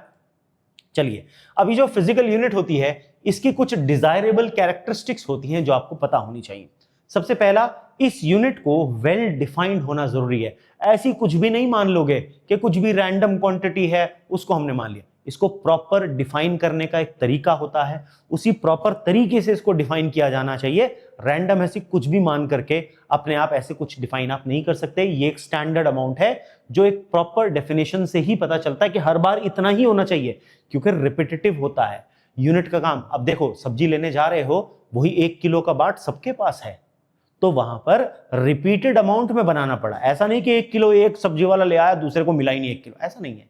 तो आपको वो रिपीट करना पड़ता है, इसीलिए उस यूनिट का अमाउंट एकदम स्टैंडर्ड होना बहुत जरूरी है, ताकि जब आप उसको रिपीटेटिवली बना रहे हो तो हर बार वैल्यू सेम आए। उसके लिए उसका वेल डिफाइंड होना बहुत ज्यादा जरूरी हो जाता है। दूसरी चीज, it should be of a convenient size. एक एग्जांपल लेते हैं, मान लीजिए मैंने आपको कहा मेरे बाल की मोटाई किलोमीटर में नाप करके बताओ, आप कहोगे सर पागल हो गए क्या, ऐसे थोड़ी नापते हैं, किलोमीटर तो बहुत बड़ी यूनिट होती है और बाल बहुत बारीक होता है। मैंने कहा हाँ बात तो सही कह रहे हो। मैंने कहा चलो यहां से दिल्ली तक की दूरी मिलीमीटर में नाप के बताओ। आप कहोगे सर पक्की बात है, आप क्या खा के आए हो आज। आप कहोगे सर दिल्ली तक की दूरी तो बहुत दूर है, उसे तो किलोमीटर में नापेंगे, मिलीमीटर तो बहुत बारीक हो जाए, कैसे नापते फिरेंगे मिलीमीटर में। तो इसीलिए जब आप किसी क्वांटिटी को नाप रहे होते हो बच्चों, तो उसकी जो यूनिट ली जाती है उसके साइज के रिस्पेक्ट में नाप के बराबर से ली जाती है। तो उसका साइज कन्वीनियंट होना बहुत जरूरी है मेरे बच्चों। दूसरा आता है, तीसरा है, it should not change with time. अब ऐसा नहीं हो सर्दियों में यूनिट कुछ वैल्यू कुछ और है, गर्मियों में कुछ और है, ऐसा नहीं होना चाहिए। सावन आया तो वैल्यू बदल गई, ऐसा नहीं होता। Value has to remain the same, समय के साथ उसके अंदर कोई चेंज नहीं आना चाहिए। आई होप यहां तक क्लियर है। नेक्स्ट प्रॉपर्टी आती है, it should be easily reproducible. अब मैंने आपको बताया था सब्जी वाला का बाट सबको अलग अलग बना करके देना है, तो उसे आप जब दोबारा बनाओ हर बार वैल्यू सेम आनी चाहिए और उसे दोबारा बनाने में मुश्किल ना हो, तो इजीली रिप्रोड्यूसिबल होना चाहिए। Fifth, it should not be affected by change in physical conditions. मान लो मैंने टेम्परेचर चेंज किया, यूनिट बदल गई, ऐसा हो सकता है क्या? दिन के टाइम धूप निकली, यूनिट बदल गई, गर्मी हो गई, ऐसा नहीं होता। तो यूनिट की जो वैल्यू है वो फिजिकल कंडीशंस के ऊपर डिपेंड नहीं करनी चाहिए। It should be independent of physical conditions, इस बात को आपको याद रखना है। ठीक, इसके बाद आता है, it should be internationally acceptable. ये बहुत जरूरी है, जो यूनिट है वो इंटरनेशनली एक्सेप्टेबल होना जरूरी है, क्योंकि यूनिट्स का इस्तेमाल हम जनरली साइंटिफिक कामों में करते हैं, और अगर एक देश के साइंटिस्ट उस यूनिट को एक्सेप्ट नहीं कर रहे तो वो उस यूनिट में काम नहीं करेंगे। और आजकल जितने भी प्रोजेक्ट्स होते हैं, जितनी भी रिसर्च होती है, वो इतनी महंगी हो चुकी है कि एक अकेला देश उनको अफोर्ड नहीं कर सकता। तो जितने बड़े बड़े ऑब्जेक्ट्स हैं, आपने देखा होगा सर्न है, लार्ज हैड्रॉन कोलाइडर जो है ना, तो इन सब के लिए आपको मल्टीपल देशों के साइंटिस्ट और उनकी रिसर्च लगती है। तो इसलिए सबको यूनिट्स को एक्सेप्ट करना जरूरी है, अदरवाइज वो आपस में मिल करके कोई भी रिसर्च नहीं कर पाएंगे। इसके बाद आता है it should be easily accessible. अब मान लो मैं कहूं वो 2 तारे दिख रहे हैं, उन तारों के बीच की यूनिट एक ये यूनिट है, भाई अब उन दोनों तारों के बीच में जाके टेप लेके कौन नापने वाला है? तो उस यूनिट को हम डिफाइन नहीं कर सकते क्योंकि वो एक्सेसिबल ही नहीं है, बहुत दूर है, हम वहां तक पहुंच नहीं सकते बाबा, है ना। तो इसलिए हम यूनिट ऐसी बनाते हैं जो हमारे रीच में हो, which is accessible to us. ठीक, तो ये कुछ 7 प्रॉपर्टीज हैं। अपने वीडियो को पॉज करके याद से इनको नोट्स बनाते रहना साथ साथ। और अगर आपको मेरे हैंड रिटन नोट्स चाहिए इन सभी के, तो याद रखिएगा आपको ज्वाइन करना पड़ेगा मेरा टेलीग्राम चैनल t.me/RogerGillPhysics। ये जो चैनल का नाम है यही वहां पर बिना स्पेसेस के लिखना है, रॉजर गिल फिजिक्स। तो आप मेरा टेलीग्राम चैनल ज्वाइन कर पाएंगे और वहीं पर मैं आपको सारा मटेरियल जो है डीपीपीज प्रैक्टिस के लिए दूंगा, वर्कशीट टॉपिक वाइज दूंगा, ताकि हर टॉपिक की बेहतरीन मेहनत करके हम प्रैक्टिस कर पाएं। साथ में मेरे हैंड रिटन नोट्स जिनको पढ़ के आपको मजा आ जाएगा। जो मैं यहां पढ़ाऊंगा वो सब उन नोट्स में आपको मिलेगा, साथ में अपना रिवाइज करने के लिए और भी बहुत मजा आएगा उनके साथ। ठीक है, तो मेरा चैनल जरूर ज्वाइन करना है सभी ने। ठीक बच्चों, चलिए अब बात करते हैं फंडामेंटल यूनिट्स। अब जैसे क्वांटिटीज थी 2 तरह की थी, फंडामेंटल और डिराइव्ड। फंडामेंटल वो जिनको किसी और की टर्म्स में एक्सप्रेस नहीं कर सकते, डिराइव्ड वो जिनको फंडामेंटल से बनाया जा सकता था। ठीक ऐसे ही फंडामेंटल क्वांटिटीज की जो यूनिट्स होती हैं जिनको हम किसी और यूनिट की फॉर्म में एक्सप्रेस नहीं कर सकते, उनको बोला जाता है फंडामेंटल यूनिट्स। और जिन यूनिट्स को हम दूसरी यूनिट से बना सकते हैं उनको बोला जाता है डिराइव्ड यूनिट्स। जनरली आप सिंपल भाषा में कहें तो ऐसे कह सकते हैं, फंडामेंटल क्वांटिटी की unit fundamental unit, derived quantity की यूनिट डिराइव्ड यूनिट। आई बात समझ में? तो फंडामेंटल यूनिट्स क्या हैं? The units of fundamental quantity such as mass, length and time, इनको बोलते हैं हम फंडामेंटल यूनिट्स। इसी तरह से डिराइव्ड यूनिट्स क्या हैं? The units of derived quantities are called as derived units. बच्चों आई होप आपको यहां तक समझ में आ रहा है। बने रहिएगा इस वीडियो में, साथ में आगे और मजा आने वाला है। अब बात करते हैं सिस्टम ऑफ यूनिट्स की। अब बच्चों ये सिस्टम ऑफ यूनिट्स क्या होता है? सिस्टम ऑफ यूनिट्स एक ऐसा सिस्टम तैयार किया गया जिसमें हमने यूनिट्स को रखा है। ये कैटेगराइजेशन ऑफ यूनिट्स है। हम जनरली 4 सिस्टम्स की बात करते हैं। पहला है सीजीएस सिस्टम, दूसरा है एसआई जिसको इंटरनेशनल सिस्टम ऑफ यूनिट्स भी बोला जाता है, तीसरा है एफपीएस सिस्टम, इसको ब्रिटिश सिस्टम भी बोला जाता है, और इसके बाद आता है MKS system, metre kilogram second system. अब देखिए ये क्या होते हैं, जो फंडामेंटल क्वांटिटीज है मास, लेंथ और टाइम, उनकी यूनिट्स के बेस पर इनके नाम रखे गए हैं। जिस सिस्टम में लेंथ की यूनिट है सेंटीमीटर, मास की यूनिट ग्राम और टाइम की सेकंड, उसे बोलते हैं सीजीएस। जिसमें एसआई सिस्टम है, इसमें क्या होता है, ये बेसिकली मॉडिफाइड या रैशनलाइज्ड एमकेएस सिस्टम ही होता है। इसमें मीटर, किलोग्राम और सेकंड ही होती है, मास, लेंथ और टाइम की यूनिट्स जो होती हैं। लेकिन इसमें साइंटिस्ट को ऑनर करने के लिए यूनिट्स को खास नाम दे दिया जाता है। जैसे फोर्स की यूनिट को न्यूटन बोलते हैं, तो वो न्यूटन, सर आइजैक न्यूटन के नाम पर है ना। तो इस सिस्टम को इसलिए एसआई या इंटरनेशनल सिस्टम ऑफ यूनिट्स भी बोला जाता है। इसके बाद एफपीएस, इसे ब्रिटिश सिस्टम भी बोलते हैं, फुट, पाउंड और सेकंड। आज भी हमारे देश में केक पाउंड के इसमें मिलता है, पाउंड्स में, क्योंकि लाने वाले ब्रिटिश थे, इसलिए फुट, पाउंड, सेकंड। ठीक है, तो ये 4 बेसिक सिस्टम्स हैं। ज्यादा इनको डेप्थ में जाने की जरूरत नहीं है, बस इतना ही पता होना चाहिए क्या है ये सिस्टम। ठीक है, अब कुछ कॉमन प्रैक्टिकल यूनिट्स हैं बच्चों, ये आपको पता होनी बहुत ज्यादा जरूरी है क्योंकि इनका हम बार बार यूज करेंगे। अब ये जो फर्मी होता है, इसको फेम्टोमीटर भी बोलते हैं, 10 की पावर -15 मीटर होता है। एंगस्ट्रॉम है, 10 की पावर -10 मीटर होता है। ऐसी नैनोमीटर है, 10 की पावर -9 मीटर होता है। माइक्रोन या माइक्रोमीटर होता है, 10 की पावर -6 मीटर। लाइट ईयर जो होता है 9.467 इंटू 10 की पावर 15 मीटर होता है। एस्ट्रोनॉमिकल यूनिट ये क्या है? ये होता है average distance between earth and sun. Light year होता है distance covered by light in 1 year, और लाइट बहुत तेज है बच्चों, 3 इंटू 10 की power 8 metre per second, 3 lakh kilometre प्रति सेकंड की रफ्तार से चलती है। तो एक साल के अंदर इतना बड़ा डिस्टेंस कवर करती है, उसे बोलते हैं लाइट ईयर। फिर सूरज और धरती के बीच की जो एवरेज दूरी है वो बदल रही होती है, क्योंकि कभी वो पास होता है कभी दूर, तो उसका एक एवरेज निकाला गया। वो जो average distance between earth and sun है उसको बोला जाता है एस्ट्रोनॉमिकल यूनिट। फिर आती है पैरालैक्टिक सेकंड, जिसको पारसेक बोलते हैं। ये सबसे बड़ी यूनिट है डिस्टेंस की, ठीक है। ये होता है 3.08 इंटू 10 की पावर 16 मीटर, जो कि 3.26 लाइट ईयर के बराबर होता है। तो ये कुछ जनरल वैल्यूज हैं जो आपको याद होनी चाहिए। फिर कुछ कॉमन प्रीफिक्सेस होते हैं जो हम हर यूनिट से पहले लगा देते हैं, आपको उनकी वैल्यूज भी पता होनी चाहिए, ठीक है। कुछ कॉमन प्रीफिक्सेस हैं जो आपको पता होने चाहिए, बहुत आसान है। नीचे से स्टार्ट करते हैं। डेका, डेका होता है बच्चों 10 की पावर 1, हेक्टो 10 की पावर 2, किलो 10 की पावर 3, मेगा 10 की पावर 6, गीगा 10 की पावर 9, टेरा 10 की पावर 12, पेटा 10 की पावर 15, एक्सा 10 की पावर 18। तो ये आपको यूनिट्स हैं, ये आपकी कहलाती हैं होल यूनिट्स। यानी अगर मैं कहूं 1 किलोमीटर तो किलो 10 की पावर 3 तो 10 की पावर 3 मीटर। मैंने कहा 1 हेक्टोग्राम, हेक्टो 10 की पावर 2 मतलब 10 की पावर 2 ग्राम, 100 ग्राम को हेक्टोग्राम बोलेंगे।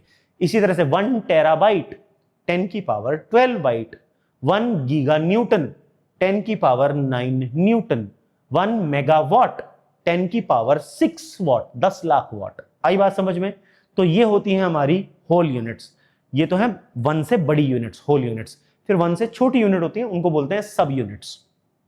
डेसी 10 की पावर -1 यानी 1/10, सेंटी 10 की पावर -2 यानी 1/100, मिली 10 की पावर -3 यानी 1/1000, माइक्रोन माइक्रो 10 की पावर -6, नैनो 10 की पावर -9, पीको 10 की पावर -12, फेम्टो 10 की पावर -15, एटो 10 की पावर -18। तो ये कुछ कॉमन सब यूनिट्स हैं जो आपको पता होनी चाहिए। 1 सेंटीमीटर 10 की पावर -2 मीटर, डायरेक्ट कन्वर्जन। अगर ये पता है तो आप इजीली कन्वर्जन कर सकते हैं। 1 आपके पास मान लो सपोज आपसे कहा पिको फैरेड तो 10 की पावर -12 फैरेड। आगे पढ़ेंगे, फैरेड जो होती है क्लास 12th में, ये कैपेसिटेंस की यूनिट होती है, ठीक है। तो ये आपकी आती हैं सब यूनिट्स, ये 1 से छोटी वैल्यूज के लिए हम यूज करते हैं। आई होप सबको क्लियर हो गया। इन्हें नोट कर लेना प्लीज, अपने पास काम आएगा ये आगे चल करके न्यूमेरिकल्स में। आई बात समझ में सबको? तो चलिए अब कुछ क्वेश्चन देखते हैं। हमने जो पढ़ा, लेट अस सी आपको वो कॉन्सेप्ट कितना समझ में आया, अंडरस्टैंड करते हैं। आपको कहा गया the radius of gold nucleus is 41.3 Fermi. अभी फर्मी बताया था 10 की पावर -15 मीटर, ठीक है। आपसे कहा उसकी वॉल्यूम निकालो। अब बच्चों जो रेडियस आपको दिया गया वो कहा 41.3 फर्मी, तो हम इसे लिखेंगे 41.3 इंटू 10 की पावर -15 मीटर। हमने मीटर में कन्वर्ट कर लिया क्योंकि हमें आंसर किस में निकालना है, हमें आंसर चाहिए इन मीटर क्यूब। आई बात समझ में?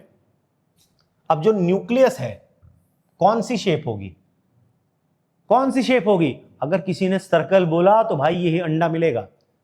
न्यूक्लियस 3D फिगर है, गोला है, फुटबॉल जैसा है। फुटबॉल सर्कल नहीं होता, फुटबॉल स्फेयर होता है। तो यहां पर आपको याद रखना है जो वॉल्यूम ऑफ अ स्फेयर होता है बच्चों, वो होता है 4/3 पाई आर क्यूब। यही वैल्यू रख दीजिए। तो 4/3 इंटू पाई को आप लिखेंगे 3.14 और आर हमारे पास है 41.3 इंटू 10 की पावर -15, उस पूरे का होल क्यूब। जब आप इसे सॉल्व करेंगे तो आपके पास आंसर आ जाएगा 2.95 इंटू 10 की पावर -40 मीटर क्यूब। आई बात समझ में सबको? ये नो? बच्चों ध्यान रखना, आपको कोई चीज भी समझ में ना आए, बिल्कुल एकदम ऐसा लग रहा हो लप्पू सा सवाल है सर हम कैसे पूछें, डरना नहीं है। आप मेरे से बिल्कुल हलवा से हलवा चीज पूछो, छोटी से छोटी चीज पूछो, लेकिन अपने डाउट्स क्लियर जरूर करना बच्चों, ठीक है। मैंने आपको नंबर भी दिया है अपना, आप उस पर मेरे को प्रॉब्लम्स भेज सकते हैं कि सर हमें ये चीज़ समझ नहीं आई जो आपने पढ़ाई थी। तो ध्यान रखना है सबको, आपको कोई भी चीज़ समझ ना आए आप मुझसे पूछिएगा ज़रूर, घबराना नहीं है, क्योंकि आप यहाँ पर सीखने के लिए बैठे हैं। अगर आपको सीखेंगे नहीं कुछ तो आपको कैसे कर पाएंगे फिर कोई चीज़। क्लियर हो गया सबको? आई होप ये समझ में आ गया सबको सवाल। अगला सवाल देखते हैं। आपसे कहा गया express the average distance of the earth from the sun in light year. अब अगर आप ध्यान दो, जो एवरेज डिस्टेंस है अर्थ और सन के बीच का, उसको हम बोलते हैं एस्ट्रोनॉमिकल यूनिट, जो कि होता है 1.496 इंटू 10 की पावर -11 मीटर। ये हमारे पास 10 की पावर 11 मीटर, सॉरी, ठीक है। तो जो एवरेज डिस्टेंस होता है बच्चों, वो होता है 1 एस्ट्रोनॉमिकल यूनिट के बराबर, जो कि होता है 1.496 इंटू 10 की पावर 11 मीटर के बराबर। क्वेश्चन कह रहा है इस एवरेज डिस्टेंस को लाइट ईयर में कन्वर्ट करो और पारसेक में कन्वर्ट करो, ठीक है। तो देखो, ये आपके पास मीटर में है, आपके पास लाइट ईयर की वैल्यू भी मीटर में है, आपके पास पारसेक की वैल्यू भी मीटर में है।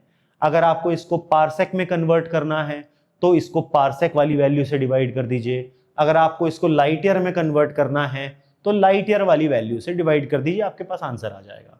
तो अगर आपको इसको लाइट ईयर में निकालना है तो average distance in light year,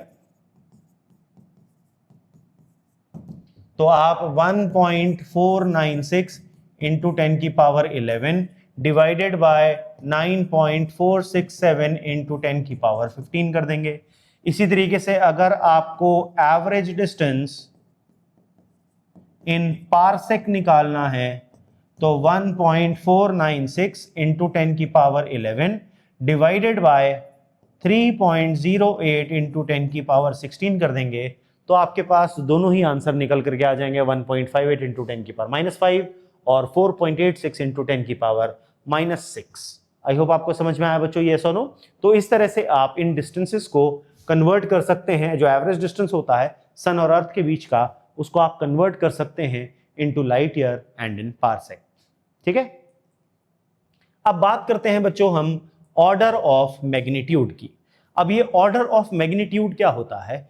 हम जनरली फिजिक्स में जब क्वांटिटीज को एक रफली वैल्यू की फॉर्म में बताना चाहते हैं तो हम उसे 10 की पावर की फॉर्म में एक्सप्रेस करते हैं। बस उसी 10 की पावर को हम बोलते हैं ऑर्डर ऑफ मैग्नीट्यूड, ठीक है। अब ये ऑर्डर ऑफ मैग्नीट्यूड के लिए जो रूल है आपको वो पता होना जरूरी है। पहले समझते हैं ऑर्डर ऑफ मैग्नीट्यूड क्या है। The order of magnitude of a physical quantity is that power of 10 which is closest to its magnitude when it is expressed in scientific notation। अब सबसे पहले सवाल आता है बचवा कि ये साइंटिफिक नोटेशन क्या है। एक एग्जांपल से समझते हैं। मान लीजिए आपको एक नंबर दिया है 946000, ये है। जब मैं इसे साइंटिफिक नोटेशन में लिखूंगा तो बस पहली डिजिट के बाद मुझे डेसिमल लगाना है, तो मैं इसको लिखूंगा 9.46। अब देखो मैंने कितना शिफ्ट किया डेसिमल, यहां था ना, जो डेसिमल नहीं लगा होता, मतलब जो हम अज्यूम करते हैं वो अज्यूम डेसिमल यहां था। यहां से मैंने 1 2 3 4 5 6 शिफ्ट किया, तो इंटू 10 की पावर 6। अगर हम डेसिमल लेफ्ट में शिफ्ट करते हैं तो पॉजिटिव पावर आती है, राइट में शिफ्ट करते हैं तो नेगेटिव पावर आती है। तो ये जो मैंने वैल्यू लिखी ये साइंटिफिक नोटेशन है बच्चों। इसी तरह से अगर मान लो मैं इस वैल्यू को ऐसे लिख देता, आपको एक नंबर दिया होता सपोज 0.0000125, अब मैं कहूं इसे साइंटिफिक नोटेशन में लिखो, तो यहां डेसिमल है और मुझे पहले नॉन जीरो नंबर के बाद डेसिमल लगाना है, यानी मुझे डेसिमल यहां चाहिए 1 के बाद। तो 1 2 3 4 5 6, तो आएगा 1.25 इंटू 10 की पावर -6। तो ये जो मैंने वैल्यू लिखी इसको बोलते हैं साइंटिफिक नोटेशन। तो सबसे पहले ऑर्डर ऑफ मैग्नीट्यूड निकालने के लिए आपको जो भी वैल्यू दी जाए आप उसे साइंटिफिक नोटेशन में लिख लेंगे। इसके बाद रूल क्या है, अगर आपका जो नंबर है, अब देखो यहां पर किसी भी नंबर को आपने लिखा तो ये बन गया n इंटू 10 की पावर x, सपोज ये बन गया n इंटू 10 की पावर x, ये कुछ भी वैल्यू बन गई आपके पास। तो आप साइंटिफिक नोटेशन में जब भी नंबर को लिखते हैं वो आता है n इंटू 10 की पावर x। अब ये जो n है, अगर ये स्क्वायर रूट ऑफ 10 जो कि अप्रोक्सीमेटली 3.2 होता है इससे छोटा है, तो आपका आंसर बचेगा केवल 10 की पावर x, यानी सिर्फ इतना ही आपका आंसर बचेगा।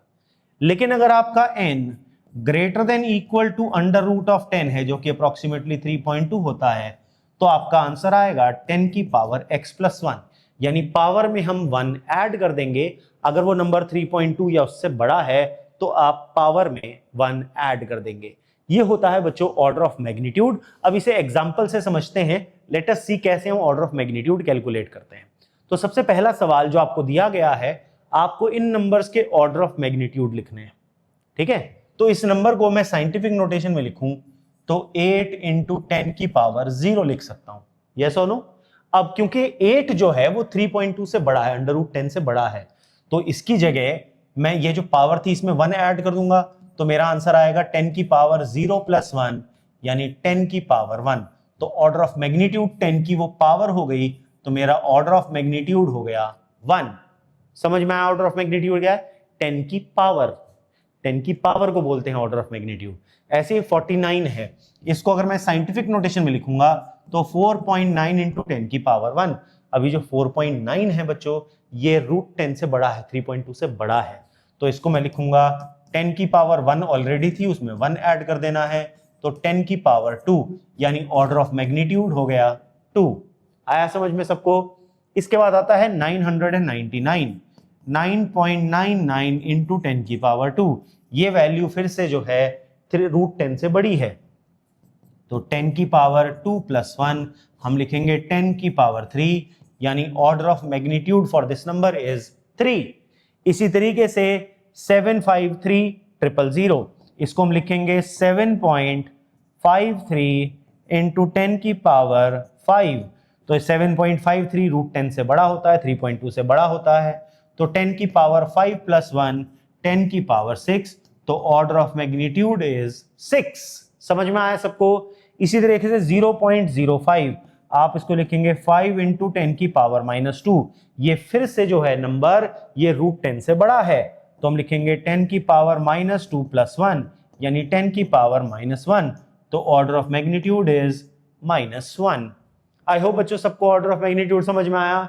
पक्की बात है, तो ये अगला सवाल करके दिखाओ। चलो जल्दी से नोट करो, सबको ये क्वेश्चन करना है और मुझे ये आंसर्स चाहिए सबके। ठीक है, कमेंट बॉक्स में इन आंसर्स को लिखना सब लोग कि ये जो 5 सवाल मैंने आपको दिए, आप इनके क्या ऑर्डर ऑफ मैग्नीट्यूड निकाल पाए। फटाफट से वीडियो का स्क्रीनशॉट ले लो ताकि आप इन क्वेश्चंस को कर पाओ, और उसके बाद ये सारे के सारे आंसर्स आप मुझे जरूर से कमेंट बॉक्स में आप आंसर लिखिएगा कि सर पहले वाले का ये आंसर आया, दूसरे वाले का ये। भाई ऑर्डर ऑफ मैग्नीट्यूड तो लिखना है, सिर्फ नंबर होता है 1 2 3 4 5 6 जो भी आएगा आपको सिर्फ वो नंबर मुझे देना पड़ेगा। आई बात समझ में सबको? ये कमेंट बॉक्स में चाहिए मुझे आंसर्स। चलिए अब बात करते हैं इस आज की क्लास का जो बिल्कुल निचोड़ सबसे इंपॉर्टेंट टॉपिक है बच्चों, वो है डायमेंशंस। ध्यान रखना, ये डायमेंशंस बहुत बहुत बहुत ज्यादा इंपॉर्टेंट टॉपिक हो जाता है। अगर आपको डायमेंशंस आता हुआ तो समझो आपका आधा जंग तो आपने यहीं पर जीत ली।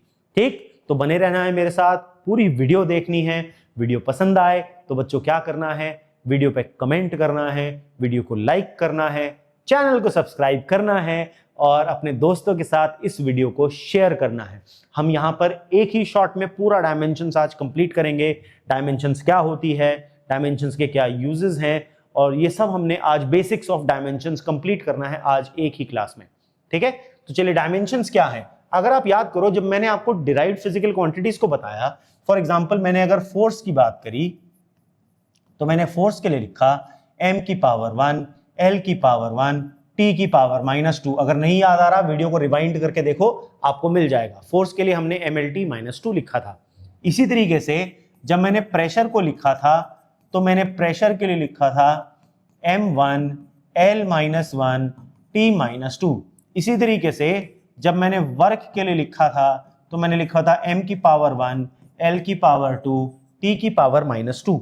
अब अगर आप थोड़ा सा भी ध्यान दे रहे हो, ये m, l और t, ये जो मास, लेंथ और ये जो टाइम है बच्चों, ये क्या था? ये था हमारे पास फंडामेंटल फिजिकल क्वांटिटीज। ये जो मास है, ये जो लेंथ है और ये जो टाइम है, ये सब क्या है? ये सब है फंडामेंटल फिजिकल क्वांटिटीज। है ना मेरी बच्चा पार्टी? यस और नो? जी बिल्कुल। हाउस द जोश? हाय सर, है ना? तो ये जो है, ये है हमारे पास फंडामेंटल फिजिकल क्वांटिटीज। और ये जो फंडामेंटल फिजिकल क्वांटिटीज हैं, इनको हमने कुछ पावर्स तक रेज किया। देखो, जब मैंने फोर्स बनाई तो मैंने मास को रेज किया पावर 1 तक, लेंथ को रेज किया पावर 1 तक और टाइम को रेज किया पावर -2 तक। इसी तरीके से जब मैंने प्रेशर बनाया तो मैंने मास को रेज किया पावर 1 तक, लेंथ को रेज किया पावर 1 तक और टाइम को रेज किया पावर -2 तक। मुझे बार बार देखना पड़ रहा है कि वीडियो ब्लर ना हो रही हो, ठीक है। ऐसी वर्क को जब मैंने बनाया तो मैंने मास को रेज किया पावर 1 तक, लेंथ को रेज किया पावर 2 तक, टाइम को रेज किया पावर -2 तक, ठीक है बच्चों।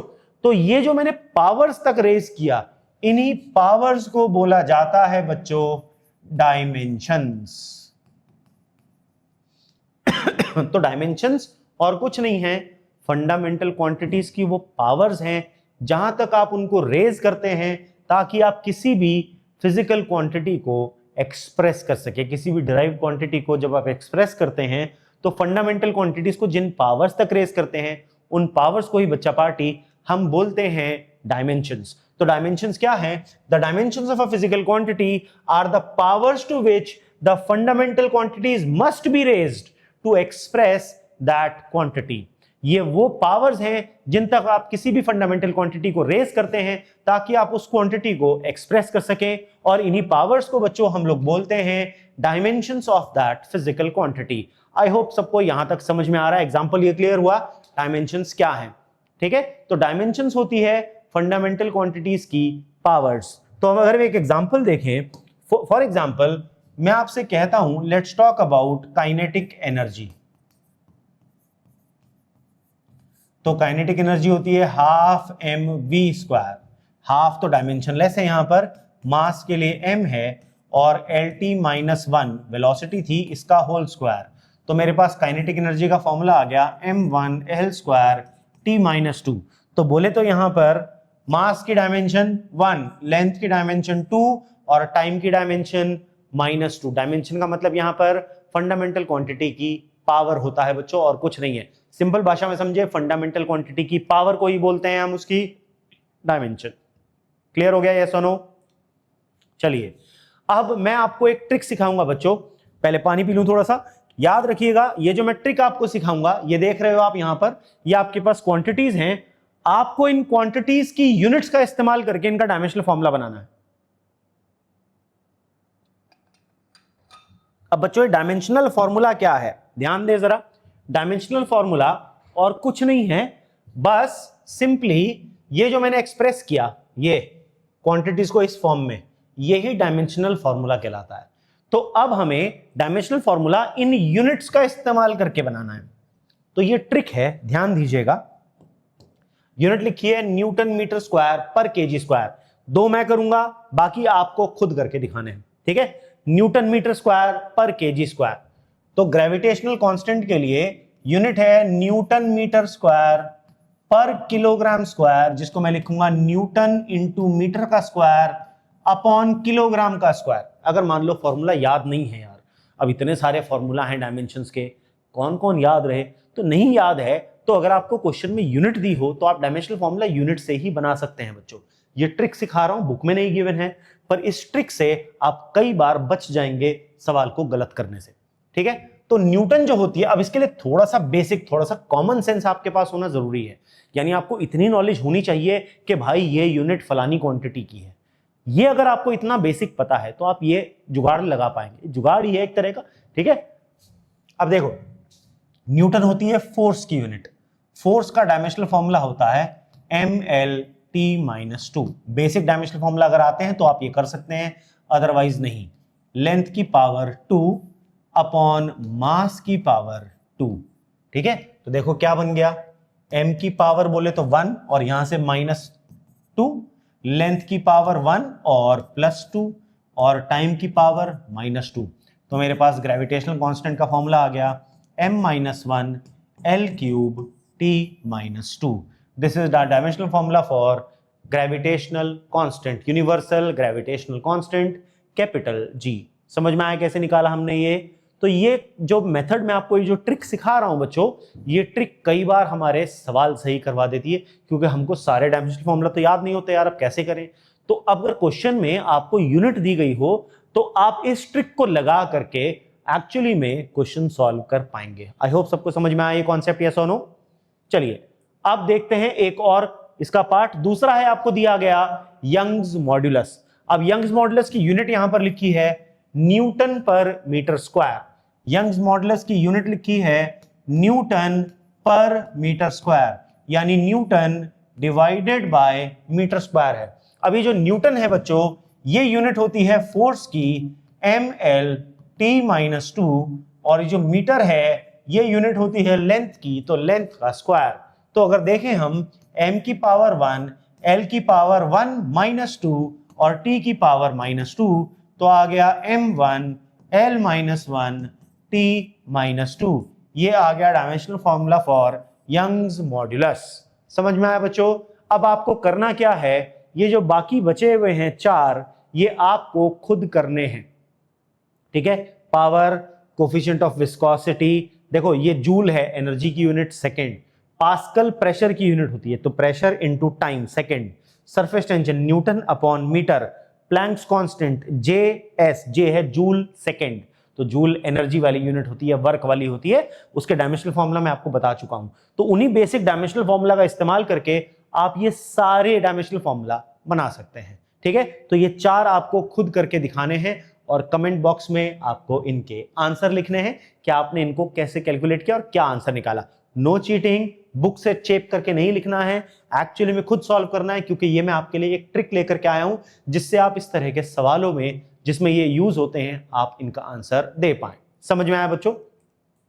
चलिए अब बात करते हैं प्रिंसिपल ऑफ होमोजेनिटी की। बच्चों ये बड़ा ही इंपॉर्टेंट कॉन्सेप्ट है, प्रिंसिपल ऑफ होमोजेनिटी। और कमाल की बात यह है, ये हमें पहले से पता है। आप कहोगे सर फिर आप पढ़ा क्यों रहे हो, पहले से पता है तो? नहीं, हमारा ये कॉमन सेंस है, हमें ये पहले से कॉमन सेंस की फॉर्म में पता है, लेकिन हमें आज तक ये पता नहीं था कि इस कॉन्सेप्ट का मतलब होता है प्रिंसिपल ऑफ होमोजेनिटी। एक सिंपल सा सवाल मैं आपसे पूछता हूं, 4 लीटर 5 किलो और 2 मीटर, 4 लीटर 5 किलो और 2 मीटर, इनको ऐड करके बताओ। आपको सर लीटर तो वॉल्यूम की यूनिट होती है, किलो मास की यूनिट होती है और मीटर लंबाई की यूनिट होती है, हम इनको नहीं ऐड कर सकते। आपका आंसर यही होगा, यस और नो? कोई कलाकार ये तो नहीं सोच रहा 4 + 5 + 2, भाई इन्हें ऐड नहीं किया जा सकता। कारण क्या है? जो मैंने बोला लीटर, लीटर वॉल्यूम की यूनिट होती है, फिर मैंने बोला किलो, किलो मास की यूनिट होती है, फिर मैंने बोला 2 मीटर, मीटर लेंथ की यूनिट होती है। वॉल्यूम, मास और लेंथ क्या इन्हें जोड़ सकते हो? आप कहोगे नहीं सर इन्हें नहीं जोड़ा जा सकता। बस यही बात प्रिंसिपल ऑफ होमोजेनिटी कहलाती है। तो होमोजेनिटी क्या है?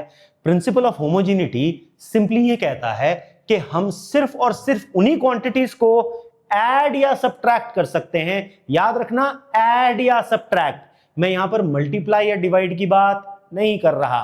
तो हम केवल उन्हीं क्वांटिटीज को ऐड या सब्ट्रैक्ट कर सकते हैं बच्चों जिन क्वांटिटी के डायमेंशन सेम हैं, यानी सिमिलर क्वांटिटीज को ही केवल ऐड या सब्ट्रैक्ट किया जा सकता है। लेंथ में से लेंथ माइनस हो सकती है, लेंथ में लेंथ ही ऐड हो सकती है। वॉल्यूम में से वॉल्यूम माइनस हो सकती है, वॉल्यूम में वॉल्यूम ही ऐड हो सकती है। मास में से मास माइनस हो सकता है, मास में मास ही ऐड किया जा सकता है। फोर्स में से फोर्स माइनस हो सकती है, फोर्स में प्रेशर ऐड नहीं किया जा सकता। आई बात समझ में, यस और नो? तो इसी कॉन्सेप्ट को हम बोलते हैं प्रिंसिपल ऑफ होमोजेनिटी। तो इसका सरल भाषा में समझे कि it can be said that only the terms having similar dimensions can be added या सब्ट्रैक्टेड। या इसको जो दूसरी फॉर्म है वो है principle of homogeneity of dimensions. A physical relation will be dimensionally correct. कोई भी फिजिकल रिलेशन डायमेंशनली करेक्ट तब होगा जब LHS और RHS दोनों के जो डायमेंशनल फॉर्मूला होंगे दोनों साइड वो सेम हो जाए, ठीक है ना। तो बेसिकली सिर्फ सिमिलर क्वांटिटीज को ही एक इक्वेशन में रख करके हम उनको ऐड या सब्ट्रैक्ट कर सकते हैं और तब आंसर वो सही आता है। तो इसी को बोलते हैं प्रिंसिपल ऑफ होमोजेनिटी। अब कहोगे सर ये तो बड़ी आसान बात है। बच्चों ये कॉन्सेप्ट जितना आसान है, इसके ऊपर जो क्वेश्चंस बने हुए हैं ना उतने ही मजेदार हैं। कसम से इसके जो क्वेश्चंस आते हैं ना एकदम मजा आ जाता है करके। और सबसे बड़ी प्रॉब्लम है दिमाग में क्लिक ही नहीं करता कि यार ये क्वेश्चन प्रिंसिपल ऑफ होमोजेनिटी का है, क्योंकि ये कॉन्सेप्ट हमारा कॉमन सेंस है।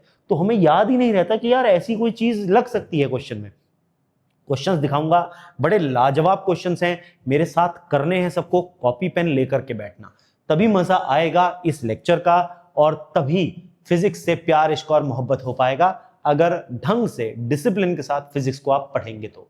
तभी मजा आएगा बच्चों को पढ़ने में फिजिक्स को। तो ध्यान से देखना, अब मैं इसके कुछ आपको सवाल दिखाऊंगा जिसमें आपको मजा ही आ जाएगा। अब उन सवालों को करने से पहले आपको ध्यान देना है कि डायमेंशंस के बेसिस पर हम क्वांटिटीज को 4 कैटेगरीज में डिवाइड करते हैं। वो 4 कैटेगरीज क्या हैं? पहला है डायमेंशनल वेरिएबल, यानी ऐसी क्वांटिटीज जिनकी वैल्यू बदल रही हो लेकिन उनके पास डायमेंशंस हों। फॉर एग्जांपल फोर्स 10 न्यूटन भी हो सकती है, 50 न्यूटन भी हो सकती है, 500 न्यूटन भी हो सकती है। तो वैल्यू चेंज हो रही है, वैल्यू चेंज होना मतलब वेरिएबल, लेकिन डायमेंशन है, MLT-2 डायमेंशनल फॉर्मूला है, तो उनको बोलते हैं डायमेंशनल वेरिएबल। फिर आते हैं डायमेंशनलेस वेरिएबल, नंबर्स 1 2 3 4 5 6 7 8 9 10 1000 2000 नंबर्स जो हैं इनमें डायमेंशंस नहीं होते, डायमेंशनलेस है। तो अगर मैं किसी भी डायमेंशनलेस क्वांटिटी का डायमेंशनल फॉर्मूला लिखने को बोलूं, any dimensionless quantity, dimensional formula होगा m0 l0 t0। किसी भी डायमेंशनलेस क्वांटिटी का जो डायमेंशनल फॉर्मूला होता है m0 l0 t0 होता है, ठीक है। तो इनमें वैल्यू चेंज हो रही है क्योंकि वेरिएबल है, लेकिन इनके पास डायमेंशन नहीं है, तो ऐसी क्वांटिटीज को बोला जाता है डायमेंशनलेस वेरिएबल्स। पाई डायमेंशनलेस वेरिएबल है, ऑल नंबर्स डायमेंशनलेस वेरिएबल है, स्मॉल e डायमेंशनलेस वेरिएबल है। इसी तरीके से डायमेंशनल कांस्टेंट, इनकी वैल्यू क्या है? कांस्टेंट, यानी चेंज नहीं हो रही, लेकिन इनके पास डायमेंशन है क्या? हाँ है, इसीलिए इनको बोलते हैं dimensional constant. Example capital G universal gravitational constant 6.67 into 10 की पावर -11, प्लैंक्स कांस्टेंट डायमेंशंस भी है कि नहीं है ना? बोल्ट्जमैन्स कांस्टेंट डायमेंशंस हैं लेकिन वैल्यू फिक्स है, तो ऐसी वैल्यूज को बोला जाता है डायमेंशनल कांस्टेंट। फिर कुछ ऐसी वैल्यूज भी होती हैं जिनके पास डायमेंशंस नहीं है लेकिन उनकी वैल्यू कांस्टेंट है। पाई जो है वो डायमेंशनलेस कांस्टेंट ही तो है, पाई की वैल्यू फिक्स है 22/7, फिक्स है कि नहीं है? यस और no? Pi is a dimensionless constant, fix है वैल्यू। ई फिक्स है, डायमेंशनलेस कांस्टेंट है, वैल्यू नहीं चेंज हो रही। सॉरी मैंने वहां बोल दिया था, लेकिन याद रखना है वो कांस्टेंट है, वेरिएबल नहीं है, दोज आर कांस्टेंट्स।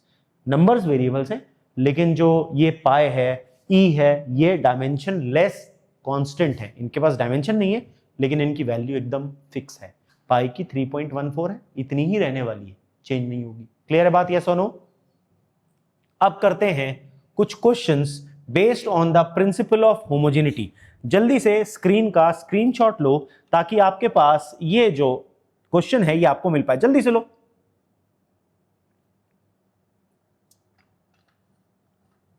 ले लिया सबने स्क्रीनशॉट जल्दी से? यस और नो? अब चलिए अब इस सवाल को सॉल्व करते हैं जल्दी से हम लोग। क्वेश्चन है the number of particles crossing a unit area perpendicular to x axis in unit time is given by n equals to minus d n की power 2 n2 minus n1 upon x2 minus x1। यहां पर n जो है आपको कहा गया, ये n क्या है? क्वेश्चन कह रहा है n है number of particles. Number of particles dimensionless होता, नंबर है के लिए केवल। Crossing a unit area perpendicular to the x axis in unit time, तो ये हो गया number upon area into time. तो n का जो फॉर्मूला बन गया वो आ गया number per unit area into time. यहां पर लैंग्वेज से ही आपको फॉर्मूला बनाना है इसका। तो नंबर तो होता है dimensionless, m0 l0 t0, area होता है l² इनटू t। तो डायमेंशनल फॉर्मूला बन गया l की पावर -2 t की पावर -1, ये n का डायमेंशनल फॉर्मूला बन गया। ठीक है, ये n2 और n1 क्या है जी? n2 and n1 are the number of particles per unit volume for the values of x। ये है नंबर ऑफ पार्टिकल्स, तो n1 और n2 है number of particles per unit volume. Number तो होता है बच्चों डायमेंशनलेस, m0 l0 t0, और वॉल्यूम को लिखते हैं l की पावर 3, तो इसका डायमेंशनल फॉर्मूला आ गया l की पावर -3। आई बात समझ में सबको? यस और नो? ठीक, अब इन्होंने कहा x यहां पर डिस्टेंस है, तो x2 और जो x1 है वो डिस्टेंस है, तो उसका डायमेंशनल फॉर्मूला आ गया l की पावर 1। क्वेश्चन ने कहा आपको डिफ्यूजन कांस्टेंट d का डायमेंशनल फॉर्मूला निकाल करके बताना है इसका। तो अगर आप देखो ध्यान से, n का फॉर्मूला है -d n2 n1 upon x2 x1। अब ये जो दो ब्रैकेट है ना बच्चों, इन दोनों ब्रैकेट पर हम लगाएंगे प्रिंसिपल ऑफ होमोजीनिटी। क्यों जी? अगर मैं दो क्वांटिटीज को माइनस कर रहा हूं, इसका मतलब दोनों के डायमेंशन सेम है। एक एग्जांपल लेते हैं, 10 न्यूटन की फोर्स में से 5 न्यूटन की फोर्स माइनस करो, आंसर क्या आएगा? आप कहोगे सर 5 न्यूटन। ध्यान दो, फोर्स में से फोर्स माइनस करने पर फोर्स ही मिलता है। फोर्स में से फोर्स माइनस करने पर फोर्स ही मिलता है। चमकी बात, चमका ये पॉइंट। तो अगर मैं नंबर पर यूनिट वॉल्यूम में से नंबर पर यूनिट वॉल्यूम माइनस करूं तो क्या मिलेगा? नंबर पर यूनिट वॉल्यूम। यस और नो? तो n की वैल्यू आ जाएगी, d यहां पर माइनस है तो n1 माइनस n2 पलट दोगे इसको, तो ये आ जाएगा नंबर पर यूनिट वॉल्यूम। यस और नो? है कि नहीं? नंबर पर यूनिट वॉल्यूम आ जाएगा हमारे पास ये। और ये x, डिस्टेंस में से डिस्टेंस माइनस करोगे तो क्या आ जाएगा? डिस्टेंस ही तो आ जाएगा। तो d का फॉर्मूला क्या बना? d का फॉर्मूला बना n into n number upon distance, sorry into distance delta x upon delta n। भाई इनको हमने जब यहां माइनस किया था तो ये डेल्टा n नंबर पर यूनिट वॉल्यूम है, ये डेल्टा x डिस्टेंस है। तो d का फॉर्मूला बन गया n into delta x upon delta n। अब n का फॉर्मूला क्या था? l minus 2 t minus 1। ये डेल्टा n का फॉर्मूला क्या बन जाएगा? अपॉन l की पावर -3। और डेल्टा x का फॉर्मूला क्या बन जाएगा? Into l। ठीक, तो ये l की पावर 4 - 2 बन गया l की पावर 2 t की पावर -1। ये है आपके डिफ्यूजन कांस्टेंट d का डायमेंशनल फॉर्मूला। आई होप सबको समझ में आया ये, यस और नो? पक्की बात। चलिए अगला क्वेश्चन देखते हैं।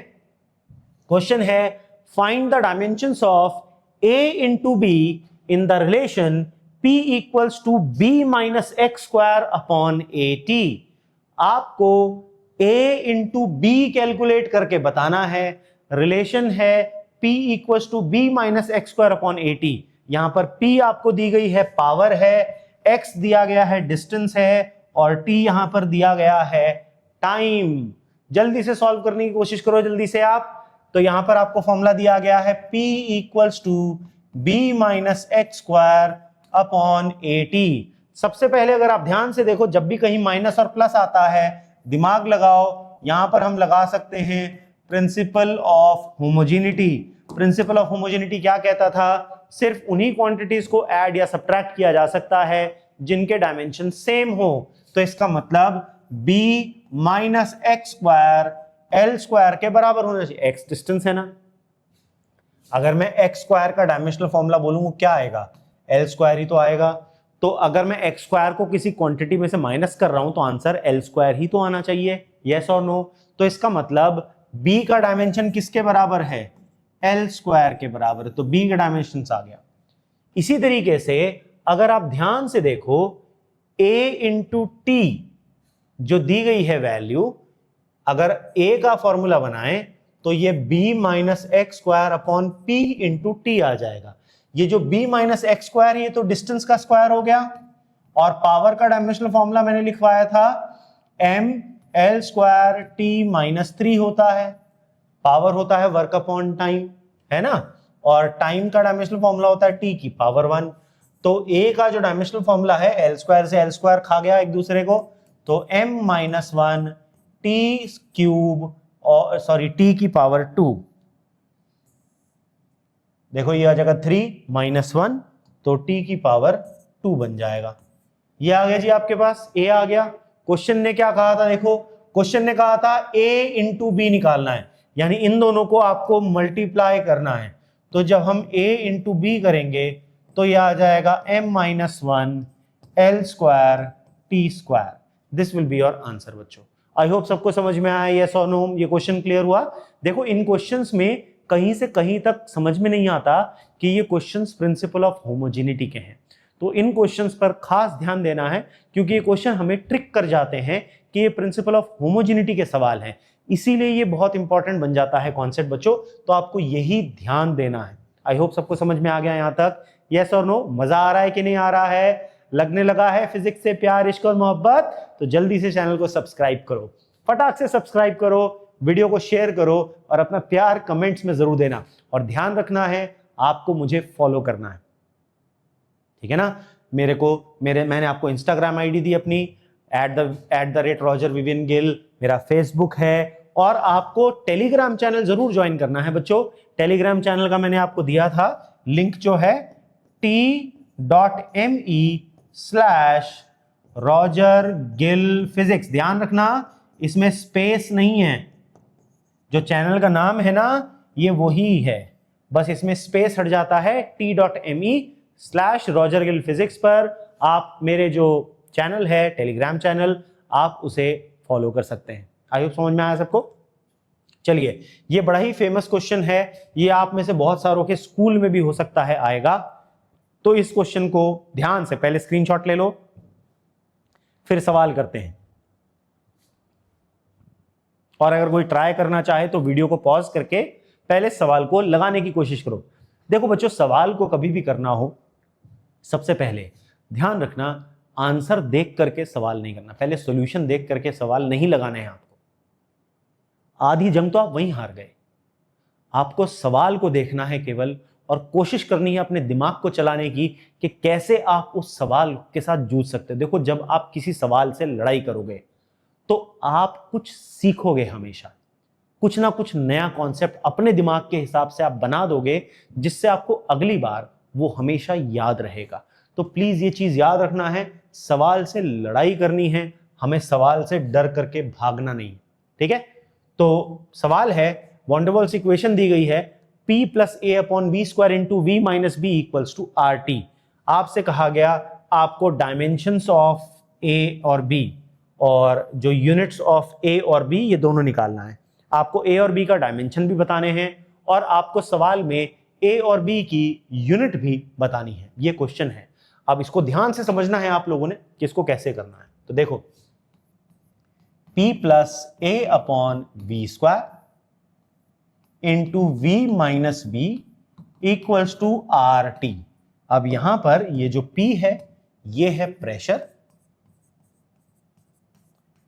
ये जो V है और ये जो V है ये है वॉल्यूम, और ये जो T है ये है टेम्परेचर, और ये जो R है ये है गैस कांस्टेंट, ठीक है? लेकिन हमें इतनी सारी चीजों की जरूरत नहीं है, हमें केवल ध्यान रखना है प्रिंसिपल ऑफ होमोजेनिटी का। कहां पर? अगर आप ध्यान से देखो, P + A/V², यहां पर मैं ऐड कर रहा हूं। मैंने आपको क्या ट्रिक बताई, याद रखो, जब भी ब्रैकेट में प्लस या माइनस हो या किन्हीं टर्म्स में प्लस या माइनस हो तो वहां पर प्रिंसिपल ऑफ होमोजेनिटी के बारे में सोचो। तो आपको यहां पर सोचना है इस ब्रैकेट में प्रिंसिपल ऑफ होमोजेनिटी के रिस्पेक्ट में। तो अगर आप ध्यान से देखो, मैं प्रेशर में क्या ऐड कर सकता हूं? आप कहोगे प्रेशर। इसका मतलब ये जो A/V² है बच्चों, ये प्रेशर ही तो होना चाहिए, यस और नो? तो ये जो A है ये प्रेशर इंटू वॉल्यूम का स्क्वायर नहीं होगा क्या? तो प्रेशर का डायमेंशनल फॉर्मूला क्या होता है? ml - 1 T - 2, और वॉल्यूम का होता है L⁻³ उसका होल स्क्वायर यानी L⁻⁶। तो A का फॉर्मूला आ गया m1 L5 T - 2, यस और नो? A का डायमेंशनल फॉर्मूला आ गया। अब जरा दूसरे ब्रैकेट की तरफ देखो, दूसरा ब्रैकेट है V - B। मैंने कहा था जब माइनस या प्लस देखो तो किसके बारे में सोचो? प्रिंसिपल ऑफ होमोजेनिटी के बारे में। वॉल्यूम में से क्या माइनस कर सकता हूं? वॉल्यूम। इसका मतलब ये जो B है ये क्या होना चाहिए? वॉल्यूम, और वॉल्यूम का फॉर्मूला क्या होता है? L³ होता है कि नहीं होता है? तो मैंने A और B दोनों के डायमेंशंस कैलकुलेट कर लिए। अब इनकी यूनिट बनानी है। देखो, A का फॉर्मूला मैंने लिखा m⁻1 L⁻5 और T⁻⁻2। अब यूनिट बनाने के लिए मास की यूनिट होती है kg, केजी की पावर 1, लेंथ की यूनिट होती है मीटर, मीटर की पावर 5, टाइम की यूनिट होती है सेकंड, सेकंड की पावर -2, ऐसी का ऐसी लिख देना। इसी तरह से लेंथ की यूनिट होती है मीटर, मीटर की पावर 3, ये बन जाएगी आपकी यूनिट। समझ में आया सबको? आई होप क्लियर हो गया। चलिए नेक्स्ट सवाल देखते हैं। नेक्स्ट सवाल है F equals to a root x plus b t square. आपको ये दिया गया है फोर्स जो है वो a root x plus b t square के बराबर है और आपको कैलकुलेट करना है यहां पर ए, जो फॉर्मूला है डायमेंशंस निकालने हैं a अपॉन बी के। तो फॉर्मूला लिख लेते हैं F equals to a under root x plus b t square. यहां पर क्या क्या दिया गया है बच्चों?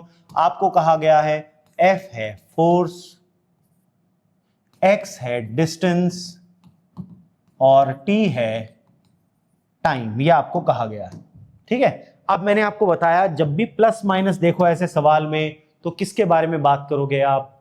प्रिंसिपल ऑफ होमोजेनिटी के बारे में। और वो कहता है केवल सिमिलर क्वांटिटीज को ऐड करा जाता है और आंसर भी सेम ही आता है। तो force equals to force plus force होता है। इसका मतलब ये जो a रूट एक्स है ये भी क्या है? फोर्स है। तो a की वैल्यू आ जाएगी फोर्स अपॉन रूट एक्स।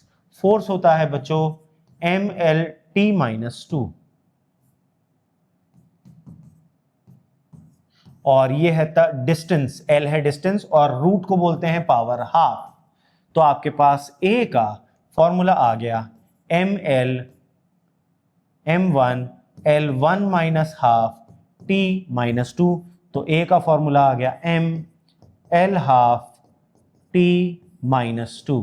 ये तो a का डायमेंशनल फॉर्मूला आ गया हमारे पास।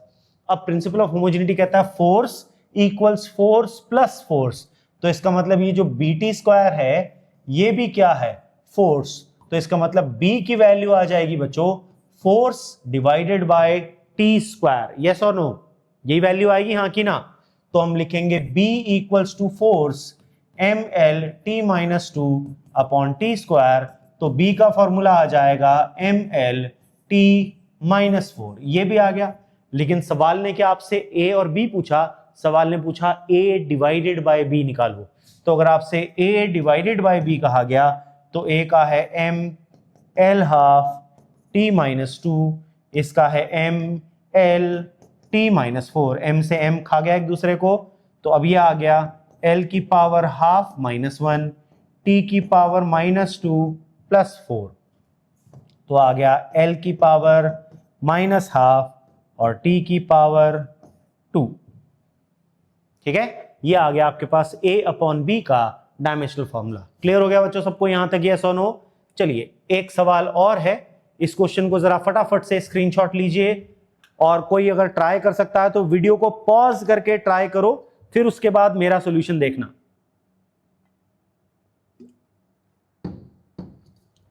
जल्दी से कोशिश करो, जल्दी से फटाफट से स्क्रीनशॉट लो और कोशिश करो कुछ लोग इस क्वेश्चन को करने की जल्दी से। सवाल है when light travels through glass the refractive index of glass is found to vary with wavelength mu equals to a plus b upon lambda square। mu equals to a plus b upon lambda square। इसे काउचीज formula बोलते हैं वैसे तो 12th में, पर 12th में भी course में नहीं है ये Cauchy's formula. Using the principle of homogeneity of dimensions find the SI unit of constants a and b। आपको a और b के डायमेंशंस निकालने हैं और उनकी यूनिट्स कैलकुलेट करके बतानी है। ठीक है जी, समझ में आ गया सबको? यस और नो? अब देखो ध्यान से देखो, ये म्यू जो है यहां पर आपको दिया गया है रिफ्रैक्टिव इंडेक्स। म्यू क्या है बच्चों? Refractive index. थोड़ा सा क्लास 10th पर वापस आए तो रिफ्रैक्टिव इंडेक्स होता था speed of light in vacuum upon speed of light in medium. तो ये तो ratio of two similar quantities हुआ कि नहीं हुआ? Speed lt minus 1 upon speed lt minus 1। तो म्यू बन गया डायमेंशनलेस। यानी अगर आपके पास कोई भी ऐसी वैल्यू है जो दो एक जैसी क्वांटिटीज का रेशियो है वो हमेशा डायमेंशनलेस होता है। Relative density, density of substance upon density of water, dimensionless है। Refractive index, speed of light in vacuum upon speed of light in medium, dimensionless है, स्ट्रेन डायमेंशनलेस है, एंगल डायमेंशनलेस है, आर्क अपॉन रेडियस, आर्क भी length, radius भी length, dimensionless है। तो ऐसी quantities को हम डायमेंशनलेस बोलते हैं, ठीक है ना। तो रिफ्रैक्टिव इंडेक्स यहां पर डायमेंशनलेस है। अब अगर आप इस कॉन्सेप्ट पर अप्लाई करो प्रिंसिपल ऑफ होमोजेनिटी, तो आंसर आएगा dimensionless equals to dimensionless plus dimensionless. इसका मतलब ए बन गया डायमेंशनलेस। अब कोई डायमेंशन ही नहीं है तो इसके पास कोई यूनिट भी नहीं है, क्योंकि हमें नहीं पता ए की यूनिट क्या रहेगी यहाँ पे, ये तो सिर्फ एक नंबर बन गया हमारे पास, ठीक। ऐसे ही ये जो b अपॉन लैम्डा स्क्वायर है ये भी बन गया डायमेंशनलेस। तो b बन गया आपके पास लैम्डा स्क्वायर इंटू डायमेंशनलेस, यानी लैम्डा स्क्वायर, लैम्डा होता है लेंथ, तो आ गया l स्क्वायर, b का डायमेंशनल फॉर्मूला आ गया l स्क्वायर। तो इसकी यूनिट हो जाएगी, अगर आप यूनिट देखो बन जाएगी मीटर स्क्वायर, ऐसा यूनिट, ठीक है। अब एक सवाल आपसे जरा सोचना इस बारे में कि क्या हर डायमेंशनलेस क्वांटिटी यूनिटलेस होती है, यानी उसमें यूनिट नहीं होती। सोचो जरा इसके बारे में, यह असर्शन रीजन के हिसाब से आपसे पूछा जा सकता है, is it necessary for every dimensionless quantity to be unitless. सोचना इस बारे में, क्या ऐसी कोई एग्जांपल है? अगर आपको पता है तो जवाब कमेंट बॉक्स में लिखो कि क्या ऐसी कोई डायमेंशनलेस क्वांटिटी आपको पता है जिसमें यूनिट है। सोचो सोचो, कमेंट बॉक्स में आंसर लिखना है इसका, लास्ट में बताऊंगा, वीडियो को फटाफट से करना जरा, ठीक है, जल्दी से करो आंसर। चलो अगला सवाल देखते हैं इतने। नेक्स्ट क्वेश्चन आपको दिया गया है y equals to a sine omega t minus k x, ये क्वेश्चन है। आपसे कहा गया डायमेंशनल फॉर्मूला निकालो k का और ओमेगा का, ठीक है। y equals to a sine omega t minus k x equation है, ठीक है। आपको ओमेगा और k का डायमेंशनल फॉर्मूला निकालना है, तो इस पूरे को देखने की जरूरत ही नहीं है, हमें यह पता है साइन फंक्शन के साथ जो होता है साइन कॉस टैन, जो ट्रिग्नोमेट्रिक फंक्शन होते हैं बच्चों, इनके साथ तो एंगल ही जुड़ा होता है, यस और नो। इनके साथ क्या जुड़ा होता है? एंगल जुड़ा होता है, हाँ कि ना। अब अगर एंगल जुड़ा होता है, एंगल तो मैंने बताया था डायमेंशनलेस है, और यही मेरे उस सवाल का आंसर भी है। एंगल डायमेंशनलेस है लेकिन एंगल की यूनिट होती है, याद करो, डिग्री। हेक्साडेसिमल सिस्टम में डिग्री होती है, सर्कुलर सिस्टम में रेडियन में नापा जाता है। तो एंगल डायमेंशनलेस जरूर है लेकिन एंगल यूनिटलेस नहीं है, उसकी यूनिट होती है। तो वो जो मैंने सवाल पूछा था ना आपसे अभी जस्ट अभी, क्या ऐसी क्वांटिटी बताओ जो डायमेंशनलेस तो हो लेकिन उस पर यूनिट हो, क्या ऐसी कोई क्वांटिटी है? तो उसका जवाब है एंगल। तो साइन के साथ यहां पर जो आता है, ये जितने भी ट्रिग्नोमेट्रिक फंक्शन है, साइन कॉस टैन, उन सब के साथ क्या आता है बच्चों? उनके साथ आता है एंगल। और एंगल कैसा होता है? एंगल होता है डायमेंशनलेस। एंगल कैसा होता है बच्चों? एंगल होता है डायमेंशनलेस। इसका मतलब ये जो omega t minus k x है, ये पूरी की पूरी टर्म बन जाती है डायमेंशनलेस। अब अगर आप इस वैल्यू को प्रिंसिपल ऑफ होमोजेनिटी की टर्म्स में समझो तो आप ये बात जानते हो, dimensionless minus dimensionless is equal to dimensionless होना चाहिए। इसका मतलब ये जो ओमेगा टी है ये भी आना चाहिए डायमेंशनलेस, तो ओमेगा आना चाहिए m0 l0 t0 upon t, ये टाइम है इधर t। तो आपके पास ओमेगा का डायमेंशनल फॉर्मूला आ गया बच्चों t की पावर -1, ठीक। इसी तरीके से ये जो kx है ये भी तो डायमेंशनलेस है, m0 l0 t0, तो k का डायमेंशनल फॉर्मूला होना चाहिए m0 l0 t0 upon x, और x क्या है? x डिस्टेंस है l, तो इसका फॉर्मूला आ गया l की पावर -1। आई होप आपको बच्चों यहां तक समझ में आया, यस और नो? मजा आने लगा फिजिक्स में, हाँ कि ना? जल्दी बताओ, होने लगा प्यार इश्क और मोहब्बत फिजिक्स के साथ? अगर ऐसी बात है तो चैनल को सब्सक्राइब जरूर करो, वीडियो को अपने दोस्तों के साथ शेयर करो। मैं ऐसा ही बढ़िया कंटेंट, बेहतरीन कंटेंट आपके लिए बिल्कुल फ्री ऑफ कॉस्ट लेकर के आऊंगा, तो मेरे साथ बने रहिएगा। चैनल को सब्सक्राइब करिए ताकि डेली बेसिस पर आपके पास जो वीडियोस आएंगी आप उनको रेगुलर पढ़ाई कर पाएं और बढ़िया से पढ़ करके बेहतरीन नंबर लेकर के आएं और अपने जीवन में सक्सेसफुल हों। अगली वीडियो में मिलते हैं, तब तक के लिए जय हिंद।